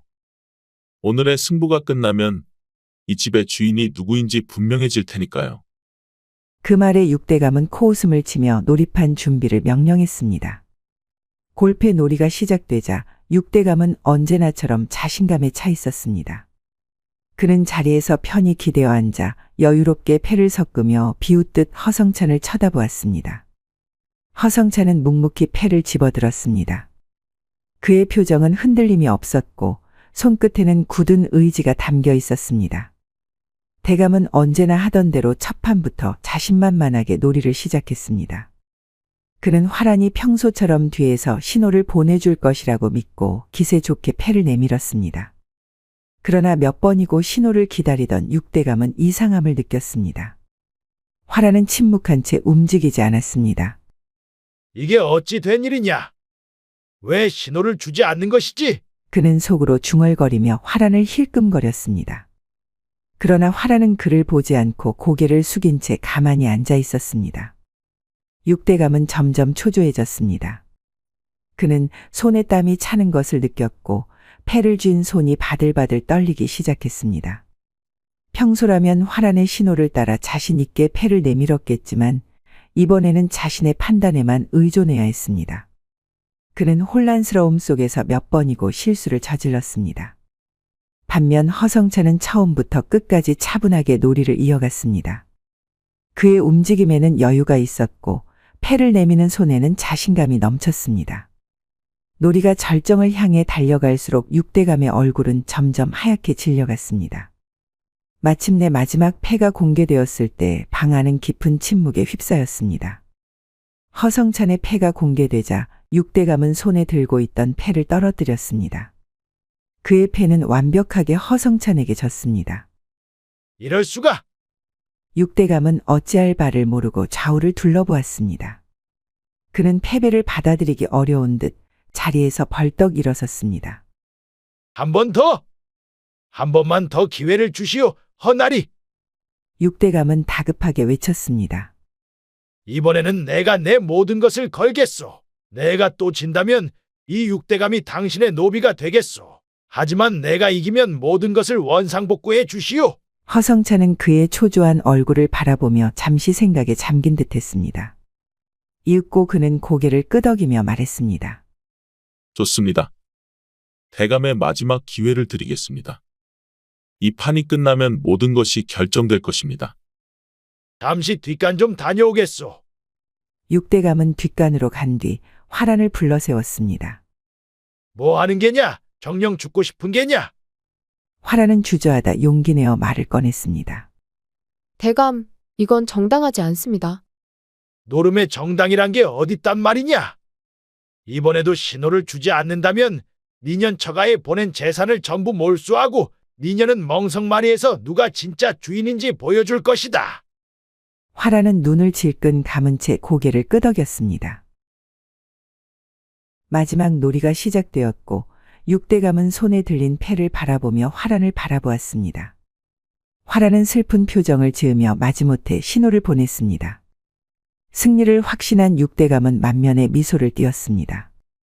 자, 이제 패를 열어보시지요. 육대감이 의기양양하게 말했고 허성찬은 침착하게 패를 공개했습니다. 모두가 숨을 죽이고 두 사람의 패를 바라보았습니다. 그런데 이게 웬일입니까? 승리는 허성찬의 것이었습니다. 육대감은 결과를 확인하자 그대로 자리에 주저앉아 버렸습니다. 그의 얼굴은 창백했고 손은 힘없이 떨리고 있었습니다. 아니, 이게 도대체... 그러다가 정신이 번쩍 들어 화란을 노려보며 외쳤습니다. 니년이 나를 속였구나. 속이다니 무슨 말이야. 육대감의 말을 들은 마을 사람들이 웅성거렸습니다. 분위기를 파악한 육대감은 자신의 입을 틀어막았습니다. 허성찬은 조용히 자리에서 일어나 육대감을 내려다보았습니다. 대감, 약속은 지켜야 합니다. 오늘 이후로 이 집은 더 이상 대감의 것이 아닙니다. 이제부터는 새로운 주인을 맞이할 것입니다. 육대감은 아무런 대답도 하지 못한 채 고개를 숙이고 가만히 앉아 있었습니다. 허성찬은 사람들을 향해 말했습니다. 그의 표정은 단호했으며 목소리는 명확하게 울려 퍼졌습니다. 여러분, 보신 대로 나는 육대감과 골패놀이로 승부를 겨뤘습니다. 그는 자신의 모든 것을 걸었고 결과는 이렇습니다. 이제 이 집과 모든 재산은 제 것입니다. 그리고 육대감은 자신의 약속대로 저희 노비가 되었습니다. 한 농부가 놀란 얼굴로 속삭였습니다. 이런 일이 실제로 벌어지다니. 육대감이 그 많은 재산을 잃다니. 이제 이 집에 있는 모든 여종과 머슴들은 제 소유입니다. 하지만 이곳은 단순히 재산을 차지하기 위해서가 아니라 그동안 대감의 탐욕으로 고통받은 모든 이들의 삶을 바로잡을 것입니다. 그는 육대감을 바라보며 말을 이었습니다. 대감, 당신은 저와의 약속을 어길 수 없을 것입니다. 이제 이 집과 모든 권한은 제게 넘어왔습니다. 여기 있는 사람들과 화란댁이 다 똑똑히 보았소. 허성찬은 화란 쪽으로 시선을 돌렸습니다. 사람들의 시선도 자연스럽게 그녀에게 쏠렸습니다. 허성찬은 차분한 목소리로 말했습니다. 마님, 대감께서는 당신까지 내기에 거셨습니다. 이제 마님께 선택권을 드리겠습니다. 이 집에 남으실지 아니면 저와 함께 새로운 삶을 선택하실지 자유롭게 말씀해 주십시오. 화란은 잠시 주저하는 듯했지만 이내 깊은 숨을 들이마시고 입을 열었습니다. 그녀의 목소리는 단호하면서도 울분이 섞여 있었습니다. 저는 저자를 떠나겠습니다. 그동안 대감께서 저에게 했던 모든 일들, 그리고 여종과 머슴들에게 간 고통을 생각하면 더는 저자와 함께할 수 없습니다. 마을 사람들 사이에서는 놀라움과 감탄의 탄성이 흘러나왔습니다. 화란은 주저하지 않고 허성찬의 곁으로 걸어갔습니다. 그녀는 육대감을 돌아보며 마지막으로 말했습니다. 대감, 그동안 제가 당신을 위해 희생하며 살아왔지만 이제는 저도 저희 삶을 찾고 싶습니다. 당신의 탐욕이 가져온 결과가 무엇인지 이제는 깨닫길 바랍니다. 육대감은 분노로 이를 갈며 손을 주먹으로 쥐었지만 말릴 수단이 없음을 알았습니다. 그는 아무 말 없이 고개를 떨군 채 자리에 앉아 있었습니다. 허성찬은 사람들을 향해 마지막으로 선언했습니다. 여러분, 이 집과 재산은 이제 더 이상 탐욕의 상징이 아닙니다. 이곳에서 잃은 재산은 다시 되돌려드리리다. 마을 사람들은 박수를 치며 환호했습니다. 그러나 육대감은 현실을 좀처럼 받아들이지 못했습니다. 허나리, 그냥 놀이지 않소. 내게돈과 화라는 넘겨드릴 테니 그 정도 선에서 마무리합시다. 대감께서 약속을 잊으신 모양이군요. 아니, 이제는 대감이 아니지. 육시, 당신은 더 이상 양반이 아니야. 허성찬의 목소리가 울려 퍼지자 주변의 사람들이 모두 그를 향해 시선을 돌렸습니다. 육대감은 얼굴이 일그러지며 외쳤습니다. 육시라니? 정말로 나 같은 사람을 노비로 전락시킬 거란 말이오. 허성찬은 그의 말을 무시하고 차분히 명령을 내렸습니다. 이 사람을 홀딱 벗겨라. 아무래도 노비로서의 본분을 가르쳐야 할 것이다. 여종과 머슴들은 잠시 머뭇거리다 이내 허성찬의 명령에 따랐습니다. 육대감은 소리치며 저항했지만 결국 힘없는 몸으로 머슴들에게 끌려가 옷이 벗겨졌습니다. 그의 화려한 옷 대신 허름한 노비의 옷이 그의 몸에 걸쳐졌습니다. 이건 말도 안 된다. 내가 누군지 알고 이러는 것이냐? 육대감은 분노로 외쳤습니다. 그때 허성찬에게 그를 배운 한 여종이 붓과 종이를 들고 나섰습니다. 그녀는 육대감 앞에 앉아 붓을 든 손으로 한자를 힘있게 써내려갔습니다. 종이 위에는 커다랗게 쓰인 글자가 보였습니다. 인광보! 여종은 힘있는 목소리로 그 글자를 읽으며 육대감을 바라보았습니다. 대감! 아니, 이제는 노비 육시라 불러야겠지요!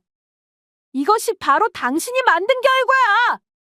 당신은 우리가 배움이 없다고 늘 무시했었지! 그러나 이제 나도 글을 읽고 쓸 줄 알아! 나리께서 가르쳐 주신 덕분에! 그녀는 말이 끝나자 그 종이를 육대감의 발치에 내던졌습니다. 그리고 침을 뱉으며 돌아섰습니다. 주변에 있던 여종과 머슴들도 모두 그를 향해 손가락질하며 분노를 드러냈습니다. 육대감은 아무 말도 하지 못한 채 바닥에 앉아 고개를 떨구었습니다. 그의 어깨는 떨리고 있었고 그의 입술은 무엇인가를 중얼거리며 무력하게 움직였습니다. 그러나 그를 위로하는 이는 아무도 없었습니다. 육대감, 아니 육신은 곤장대에 단단히 묶였고 앙금이 있던 여종들과 머슴들이 곤장 한 대씩을 치는 것 아니겠습니까? 집안에 울려 퍼지는 그의 비명소리가 어찌나 경쾌하던지 사람들은 모두 깔깔 웃었죠. 허성찬은 땅 문서와 빈 문서를 직접 확인하며 주인들에게 하나씩 돌려주었습니다. 재산을 돌려받은 사람들은 눈물을 흘리며 그에게 머리를 조아렸습니다. 허성찬은 미소를 지으며 말했습니다. 제가 한 일은 그저 옳은 일을 행했을 뿐입니다. 앞으로 여러분도 서로를 돕고 의지하며 평화롭게 지내시길 바랍니다. 또한 그는 육대감 집안의 여종과 머슴들에게도 새로운 삶을 약속했습니다. 이제 여러분은 더 이상 억압받지 않을 것입니다. 여러분이 노력한 대가를 정당히 받을 것이며 여러분의 삶을 제가 끝까지 책임지겠습니다. 화라는 육대감에게서 벗어나 허성찬과 함께 새로운 삶을 준비했습니다. 그녀는 오랜 시간 참아왔던 울분을 털어놓으며 허성찬에게 고마움을 전했습니다. 허대감님, 전 대감님의 용기와 따뜻함을 보며 비로소 살아갈 희망을 느꼈습니다. 감사합니다. 허성찬과 화라는 마을 사람들과 함께 새로운 삶을 꾸려갔습니다. 그들의 정의롭고 따뜻한 행동은 마을 사람들에게 깊은 영향을 주었고 마을은 점점 더 화목하고 평화로운 곳으로 변해갔습니다. 그렇게 허성찬과 화라는 평생을 함께하며 마을의 빛이 되었고 그들의 이름은 사람들의 기억 속에 정의와 사랑의 상징으로 오래도록 남게 되었습니다. 잠시 후 다음 이야기가 시작됩니다. 한양의 거리는 온통 붉은 고추와 숯덩어리로 뒤덮여 있었습니다. 대문마다 걸린 금줄이 바람에 나부꼈고 곳곳에서 무당들의 방울소리와 꽹과리 소리가 끊이질 않았습니다. 사위스러운 마을 사이로 한 남자가 목청껏 소리치며 돌아다니고 있었습니다. 귀신을 쫓는다고 시끄럽게 굴면 오히려 병자들이 쉬지도 못하고 병이 더 깊어질 뿐이요. 그 남자의 이름은 허민이었습니다. 허민은 어릴 적 유학을 떠나 서방과 동방의 의학을 두루 공부하고 돌아온 의원이었습니다. 하지만 사람들은 그를 돌팔이 의원 취급했습니다. 허민이 양반집 대문 앞에 붙은 부적을 떼어내려 하자 집주인이 달려나와 고래고래 소리를 질렀습니다. 이놈이 감히 도깨비상이 그려진 부적을 떼면 엮기가 들이닥칠 터인데. 허민은 고개를 저으며 말했습니다. 역병은 귀신이 아니라 눈에 보이지 않는 작은 병균이 옮기는 것이요. 병자의 침이나 땀을 통해 다른 사람에게 전해지는 것이니 병자를 따로 모시고 깨끗이 보살피는 것이 상책이요. 그러나 사람들은 오히려 그를 비난했습니다. 병자를 따로 모신다고? 그것이야말로 불효 아니오. 어찌 병든 부모를 내친단 말이요? 허민은 한숨을 쉬며 다시 설명했죠. 병자를 내치자는 것이 아니라 잠시 떨어져 지내는 것이요. 그리고 맑은 물에 소금을 타서 자주 마시게 하고 신선한 나물과 과일을 먹이면 대부분 나을 수 있어. 부적 붙이고 귀신 쫓는다고 허비하는 돈으로 차라리 좋은 음식을 사서 드리는 것이 낫단 말이요. 그러면 꼭 누군가가 나서서 소리쳤습니다. 오랑캐들한테 요상한 재주를 배워왔다고 감히 옛 성현들의 가르침을 무시하는가? 부적은 옛부터 선조들께서 귀신을 물리치는 데에 써온 신성한 것이거늘. 누구도 허민의 소리를 들으려 하지 않았습니다. 괴이한 소리를 하는 의원이 있다며 소문이 퍼져나갔고 결국 그는 자기 마을에서 쫓겨나다시피 했습니다. 그나마 있던 부인병에 용하다는 명성도 사라져서 의원으로서 밥벌이조차 못하니 결국 한양을 떠나 전국을 떠돌며 바람처럼 흘러가는 삶을 살고 있었습니다. 어느 날은 허민이 경상도의 한 고을에 당도했을 때였습니다. 큰 마을로 넘어가기 위해 산기슭을 넘어가는데 언덕 위에 집이 한 채가 있었습니다. 밤이 너무 늦었기에 그 집 앞으로 가 문을 두드렸죠. 계십니까? 지나가는 객인데 밤이 늦어서 하루만 쉬어가도 되겠습니까? 문을 두드리고 한참 있다가 아리따운 여인이 문을 열고 나왔습니다. 그 여인은 남편을 여의고 혼자 마을 뒤편에서 버섯을 재배하며 살고 있던 과부였습니다. 오늘은 남편 기일이라 제사를 지내야 하니 지금은 객을 받을 수 없습니다. 과부는 허민의 시선을 피하며 나지막이 말하고는 매정히 문을 닫았습니다. 뭔가 다른 꿍꿍이가 있어 보였지만 허민은 어쩔 수 없이 집을 나왔습니다. 어디 마땅한 곳이 없나 주변을 살펴보니 그 집 뒤편에 창고가 보였습니다. 창고에는 버섯 재배를 위한 통나무가 쌓여 있었고 그 옆 골방에는 말린 버섯들을 묶어놓고 보관하고 있었습니다. 허민은 몰래 골방으로 들어가 짐을 풀었습니다. 오랫동안 산길을 걸어오던 터라 지쳐서 잠에 빠지려 할 때였습니다. 문 밖에서 걸음 소리가 나더니 이내 누군가 골방문을 두드렸습니다. 여기 음식을 놔두겠습니다. 아까 그 과부의 목소리였습니다. 허민은 이게 무슨 상황인가 빠르게 머리를 굴렸습니다. 방 안에서 아무 말이 없으니 과부가 다시 물었습니다. 순덕아범 아직 안 왔어요. 허민은 그제서야 상황을 파악했습니다. 이 여인은 과부가 된 후 순덕아범이라는 사내와 은밀히 만나고 있었던 겁니다. 아마 자신을 순덕아범으로 착각한 것일 터죠. 허민은 목소리를 낮추어 작게 응답했습니다. 내 온 지 좀 됐어. 욕이나 하며 기다려요. 제사 마치고 금방 올게요. 바깥 상황을 살피던 허민은 과부의 기척이 완전히 사라진 걸 확인하고 천천히 문을 열었습니다.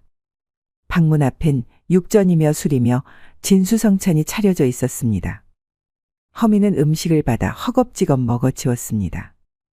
배를 채우고 나니 만약 그 순덕아범이란 사내가 오면 마주쳐 봉변을 당하겠구나 깨닫고 급히 골방을 나왔습니다. 그리고는 골방 뒤편 창고로 들어가 숨어 있었죠. 그렇게 반 시즌도 안 되었을 때 묵직한 발소리가 들리더니 아니나 다를까 누군가 골방문을 열고 들어가는 것이었죠. 이보시게 나왔소. 그리고는 들어와 앉더니 혼잣말로 중얼거렸습니다. 밤이 이리 늦었는데 왜 아무도 없는 것이야? 사내가 방 안에 호롱불을 켜더니 놀라며 소리쳤습니다. 이 음식들은 뭐야? 누가 먹어 치운 거야? 시간이 조금 지나 여인이 과일을 들고 골방으로 찾아왔습니다. 어느 놈에게 고기와 술을 내어주고 나한테는 과일이나 먹으라는 게요? 대체 어떤 놈과 정분이 난 것이오? 사내는 과부에게 따져 물었습니다. 또 어째서 이렇게 늦게 나왔소? 그놈과 벌써 배를 맞춘 것이오? 순덕아범 무슨 소리요? 내가 방금 전에 아재 먹으라고 고기와 술상을 놔두고 갔는데. 과부는 그렇게 말하며 그 사내에게 안기는 것이었습니다. 내가 아재 말고 딴 놈팽이랑 왜 살을 섞는단 말이오? 날 채워주는 내 서방님이 여기 있는데. 과부는 화난 사내의 바지춤에 손을 넣고 물건을 어루만져 주었습니다. 그제서야 사내도 화가 누그러들었는지 차분히 말했습니다. 나는 지금 막 여기 왔는데 그럼 당신이 먹을 것을 주었다는 사람은 누구란 말이오? 사내가 곰곰이 생각하다 말을 이었습니다. 아까 이 골방에 웬 거렁뱅이 하나가 숨어 있다가 냉큼 먹어 치운 게지. 당신은 그놈을 나인 줄로 착각했던 게요. 함께 찾아봅시다. 그 소리를 듣고 있던 허민은 깜짝 놀라 버섯을 재배하는 통나무들 뒤편으로 깊숙이 몸을 숨겼습니다. 골방에서 나온 사내와 과부는 골방 주변을 여기저기 찾기 시작하였습니다. 그러나 어둠 속에 몸을 깊숙이 숨긴 허민을 찾을 수는 없었죠. 벌써 냉큼 겁을 먹고 도망간 듯하군. 사내가 그렇게 말하고는 과부의 허리를 한 팔로 감싸 자기 몸에 바짝 붙였습니다. 그러자 과부도 사내의 아랫도리에 손을 깊숙이 찔러 넣으며 반쯤 감긴 눈을 하고는 말하였습니다. 그깟 고기며 술은 아직도 많이 남았으니 급한 일부터 치르고 먹도록 하시지요.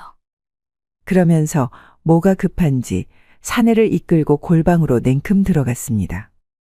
골방 안에선 옷 벗는 소리가 정신없이 나더니 이내 남녀의 교성이 골방 뒤편 창고에 숨은 허민의 귀에까지 생생히 들렸습니다. 허민은 호기심을 참지 못하고 창고에서 나와 그들이 하는 것을 엿들었습니다. 한참에 숨 넘어가던 소리가 그치고 나서 두 사람은 누워서 이야기를 나누는 것 같았습니다. 과부가 한숨을 내쉬며 말했습니다. 아니, 어째 아랫도리의 힘이 점점 빠지는 것 같습니다. 처음 했을 때는 2번이고 3번이고 정신을 잃게 해주더니 요새는 한 번 하면 땡볕 아래 지렁이 마냥 흐느적댄단 말이오.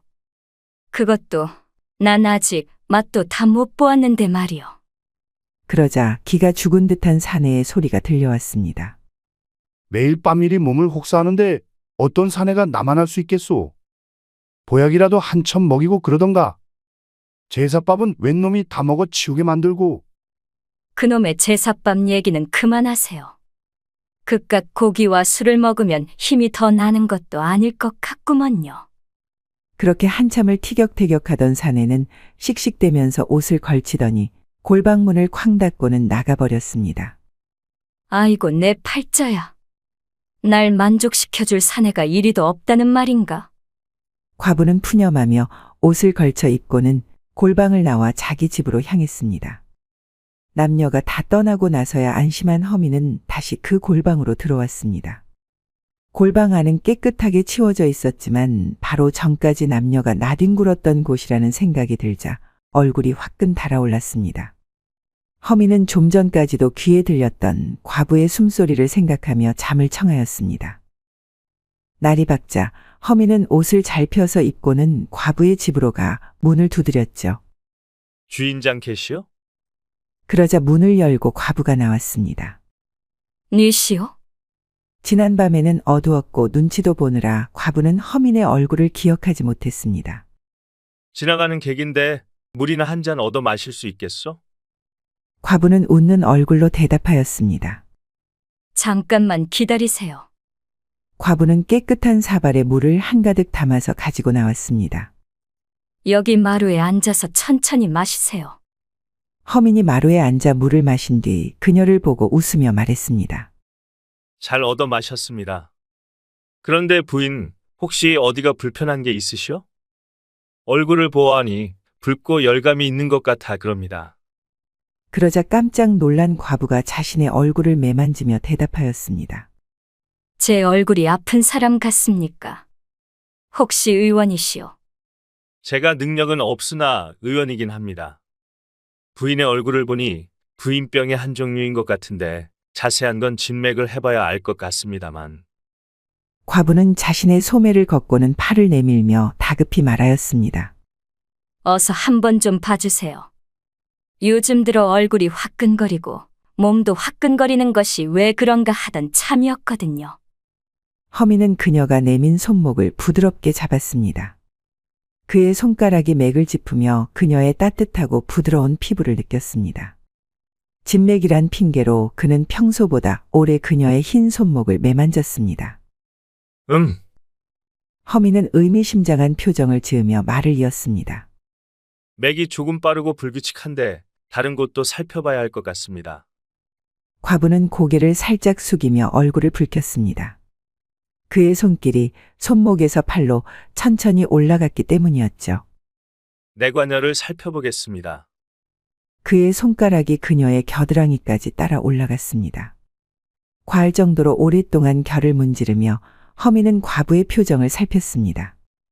과부의 숨소리가 살짝 거칠어졌습니다. 이번엔 관원혈을 확인해야 합니다. 허민이 겨드랑이에서 손을 떼고는 그녀의 허리께로 향했습니다. 진맥이라는 명목하에 그의 손길은 점점 대담해졌습니다. 과부는 이 상황이 단순한 진료인지 의문이 들었지만 저항하고 싶지 않았습니다. 오히려 그의 손길에 자신도 모르게 자기의 몸을 맡기고 있었죠. 부인의 증상은? 허민은 목소리를 낮추며 말했습니다.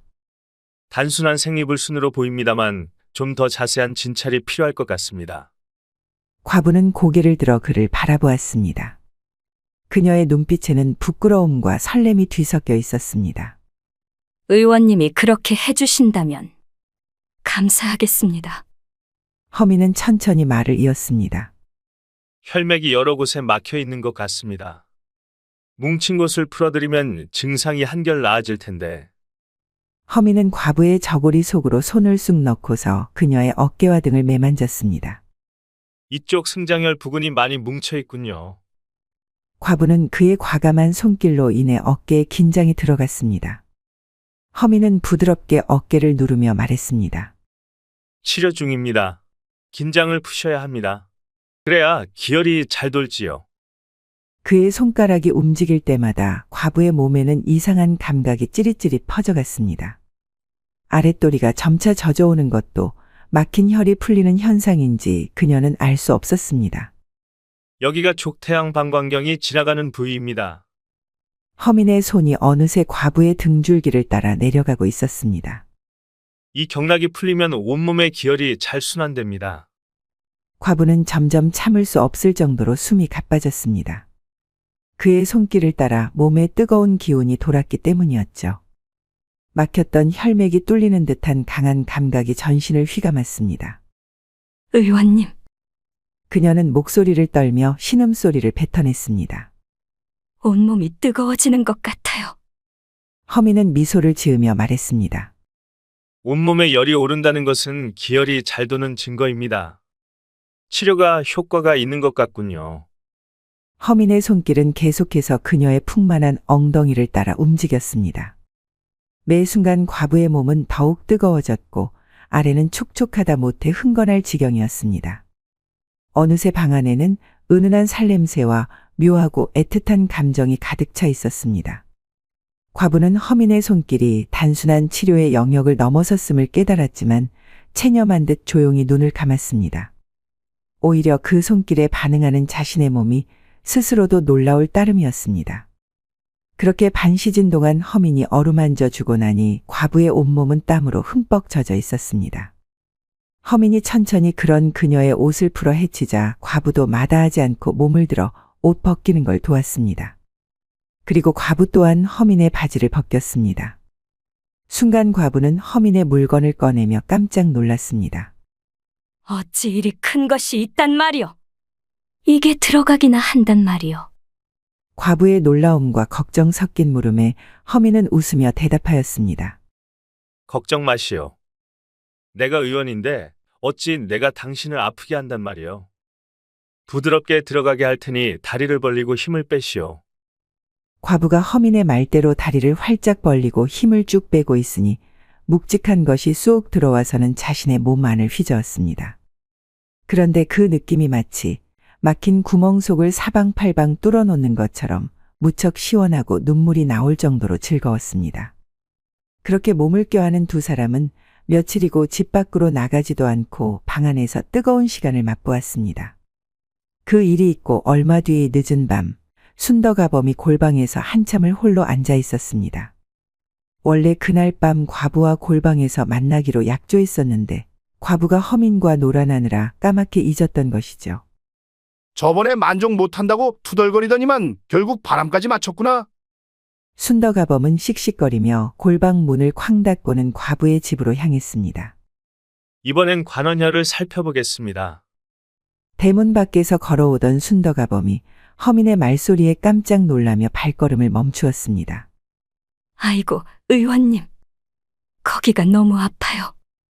과부의 떨리는 목소리가 방문 밖까지 새어나왔습니다. 부인, 조금만 참으세요. 이 혈자리가 가장 심하게 막혀 있습니다. 허민은 힘을 쓰는 듯한 말투로 대답했습니다. 순덕아범은 방 안에서 들려오는 소리에 귀를 기울였습니다. 의원님, 그렇게 세게 누르시면 안 돼요. 과부의 신음은 무척 고통스러워 보였습니다. 물론 실제로 그녀의 표정은 전혀 달랐죠. 이곳을 제대로 풀어야 합니다. 조금만 참으면 됩니다. 허민이 힘겨운 목소리로 대답하였습니다. 의원님, 더는 그만. 과부의 신음소리가 커졌습니다. 방문 밖에 순덕아범은 안타까운 마음에 발을 동동 굴렀습니다. 하지만 의원의 치료를 방해할 수는 없는 노릇이었죠. 의원님, 제발 더는. 과부의 목소리가 한층 더 떨렸습니다. 거의 다 됐어.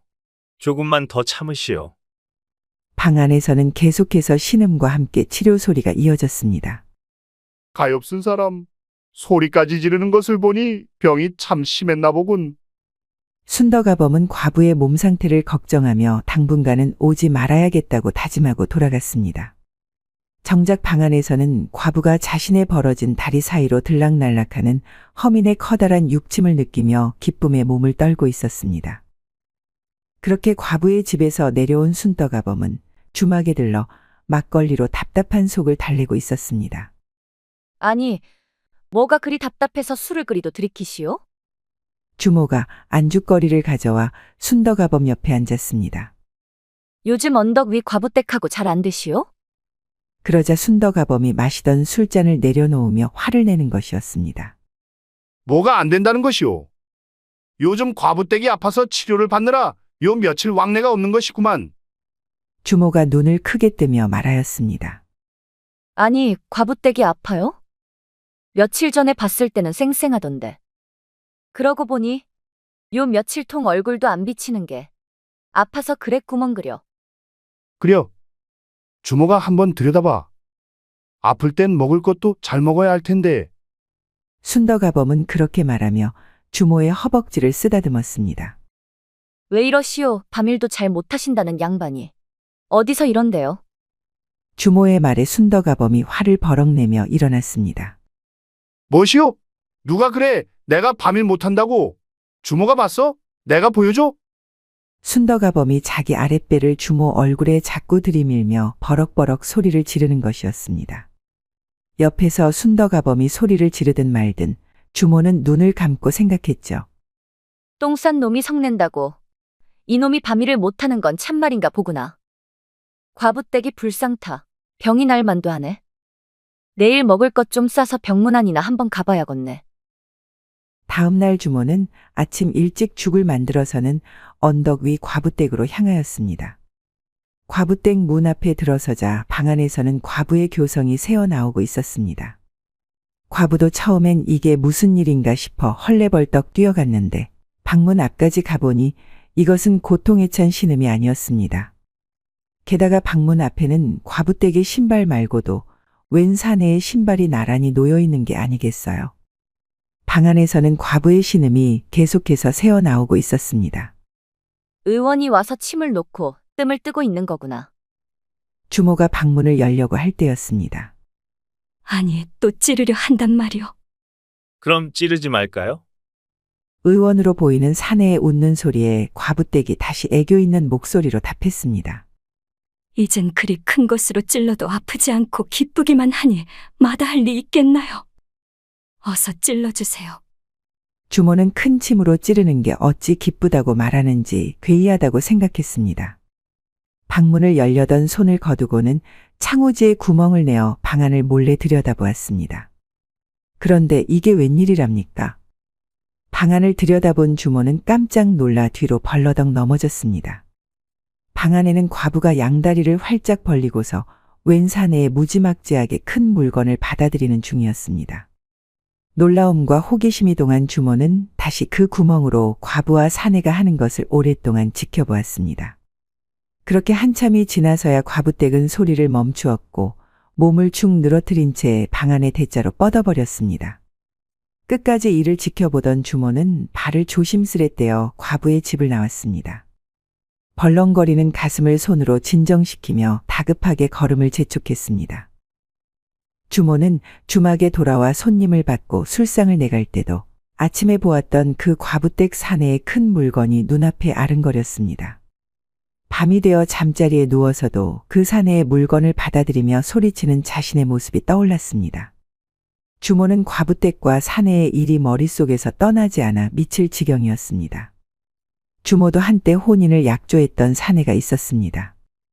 그러나 전란이 발발하여 그 사내는 전쟁터로 떠난 뒤 소식이 끊기고 말았습니다.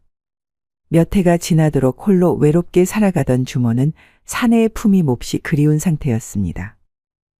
결국 참을 수 없던 주모는 날이 밝자 바로 언덕 위 과부 집으로 향하였습니다. 핑곗거리로 닭백숙과 술 2병을 가지고 갔죠. 한참 언덕을 올라가니 저 멀리에 과부댁이 문 밖으로 나오는 게 보였습니다. 주모는 손을 들어 과부댁을 부르려다가 아차 싶어 얼른 수풀에 몸을 숨겼습니다. 과부가 즐거움 가득한 얼굴로 주모가 숨은 수풀을 지나 마을로 내려갔습니다. 과부댁이 지나간 걸 확인하고 나서야 주모는 수풀에서 나와 잽싸게 과부의 집으로 뛰어갔습니다.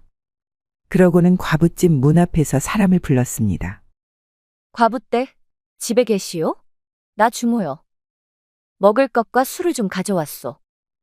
방 안은 조용하다가 갑자기 술을 가져왔다는 말에 방문이 열렸습니다. 허민이 고개를 내밀며 말했습니다. 거 누구요? 허민은 신을 신고 문 앞까지 나왔습니다. 누구십니까? 과부댁은 안 계시오? 주모는 모른 척하며 과부댁을 찾았습니다. 과부댁은 장 볼 것이 있다고 지금 막 나갔는데 올 때 보지 못했어? 그렇군요.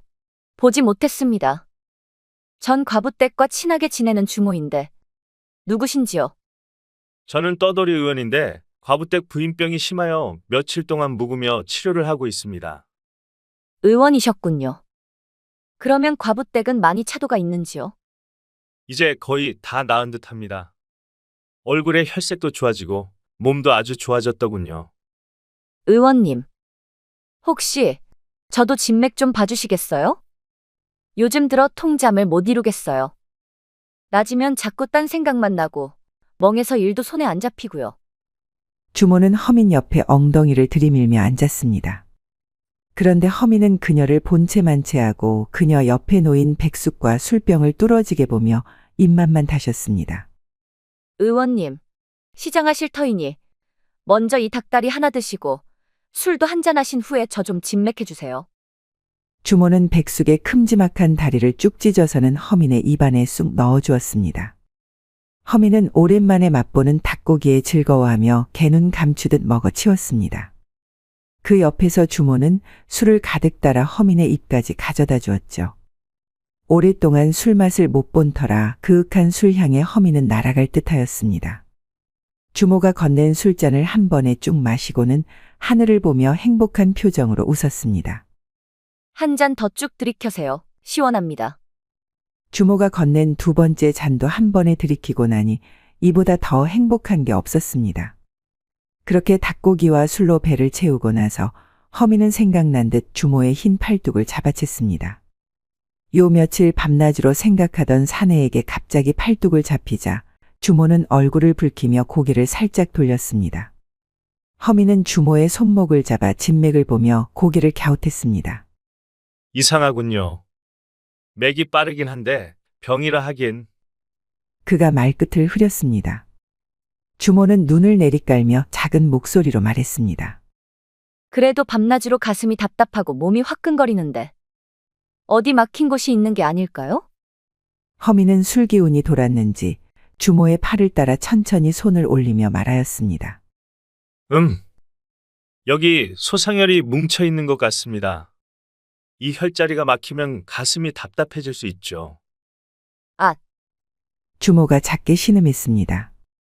이쪽 견정혈도 좀 봐야겠습니다. 허민의 손이 그녀의 어깨로 옮겨갔습니다. 어깨가 많이 굳어 있군요. 이래서는 잠을 못 이루시는 게 당연합니다. 주모는 얼굴을 붉힌 채 그의 손길에 몸을 맡겼습니다. 허민은 그녀의 등줄기를 따라 손을 움직이며 말을 이었습니다. 여기 방광경락이 많이 막혀 있습니다. 이걸 풀어드려야 할 것 같은데.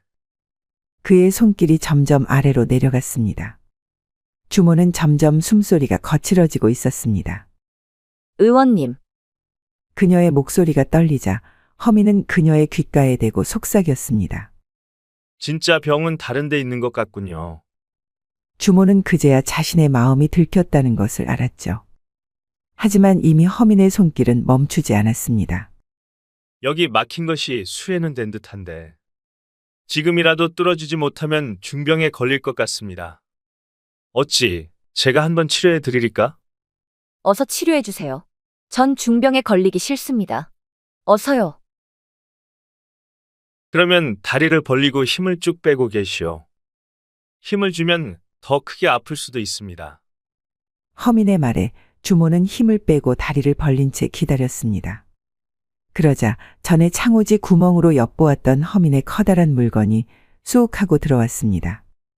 해도 너무 커서 주모는 큰 소리로 울부짖었습니다. 그러나 그녀의 울부짖음은 기쁨의 소리였습니다. 주모는 소리치는 와중에도 양손으로 허민이 빠져나가지 못하도록 힘껏 껴안았습니다.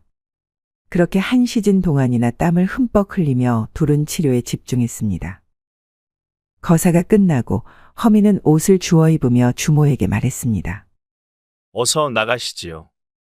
조금 있으면 과부떼기 장에서 돌아올 것입니다.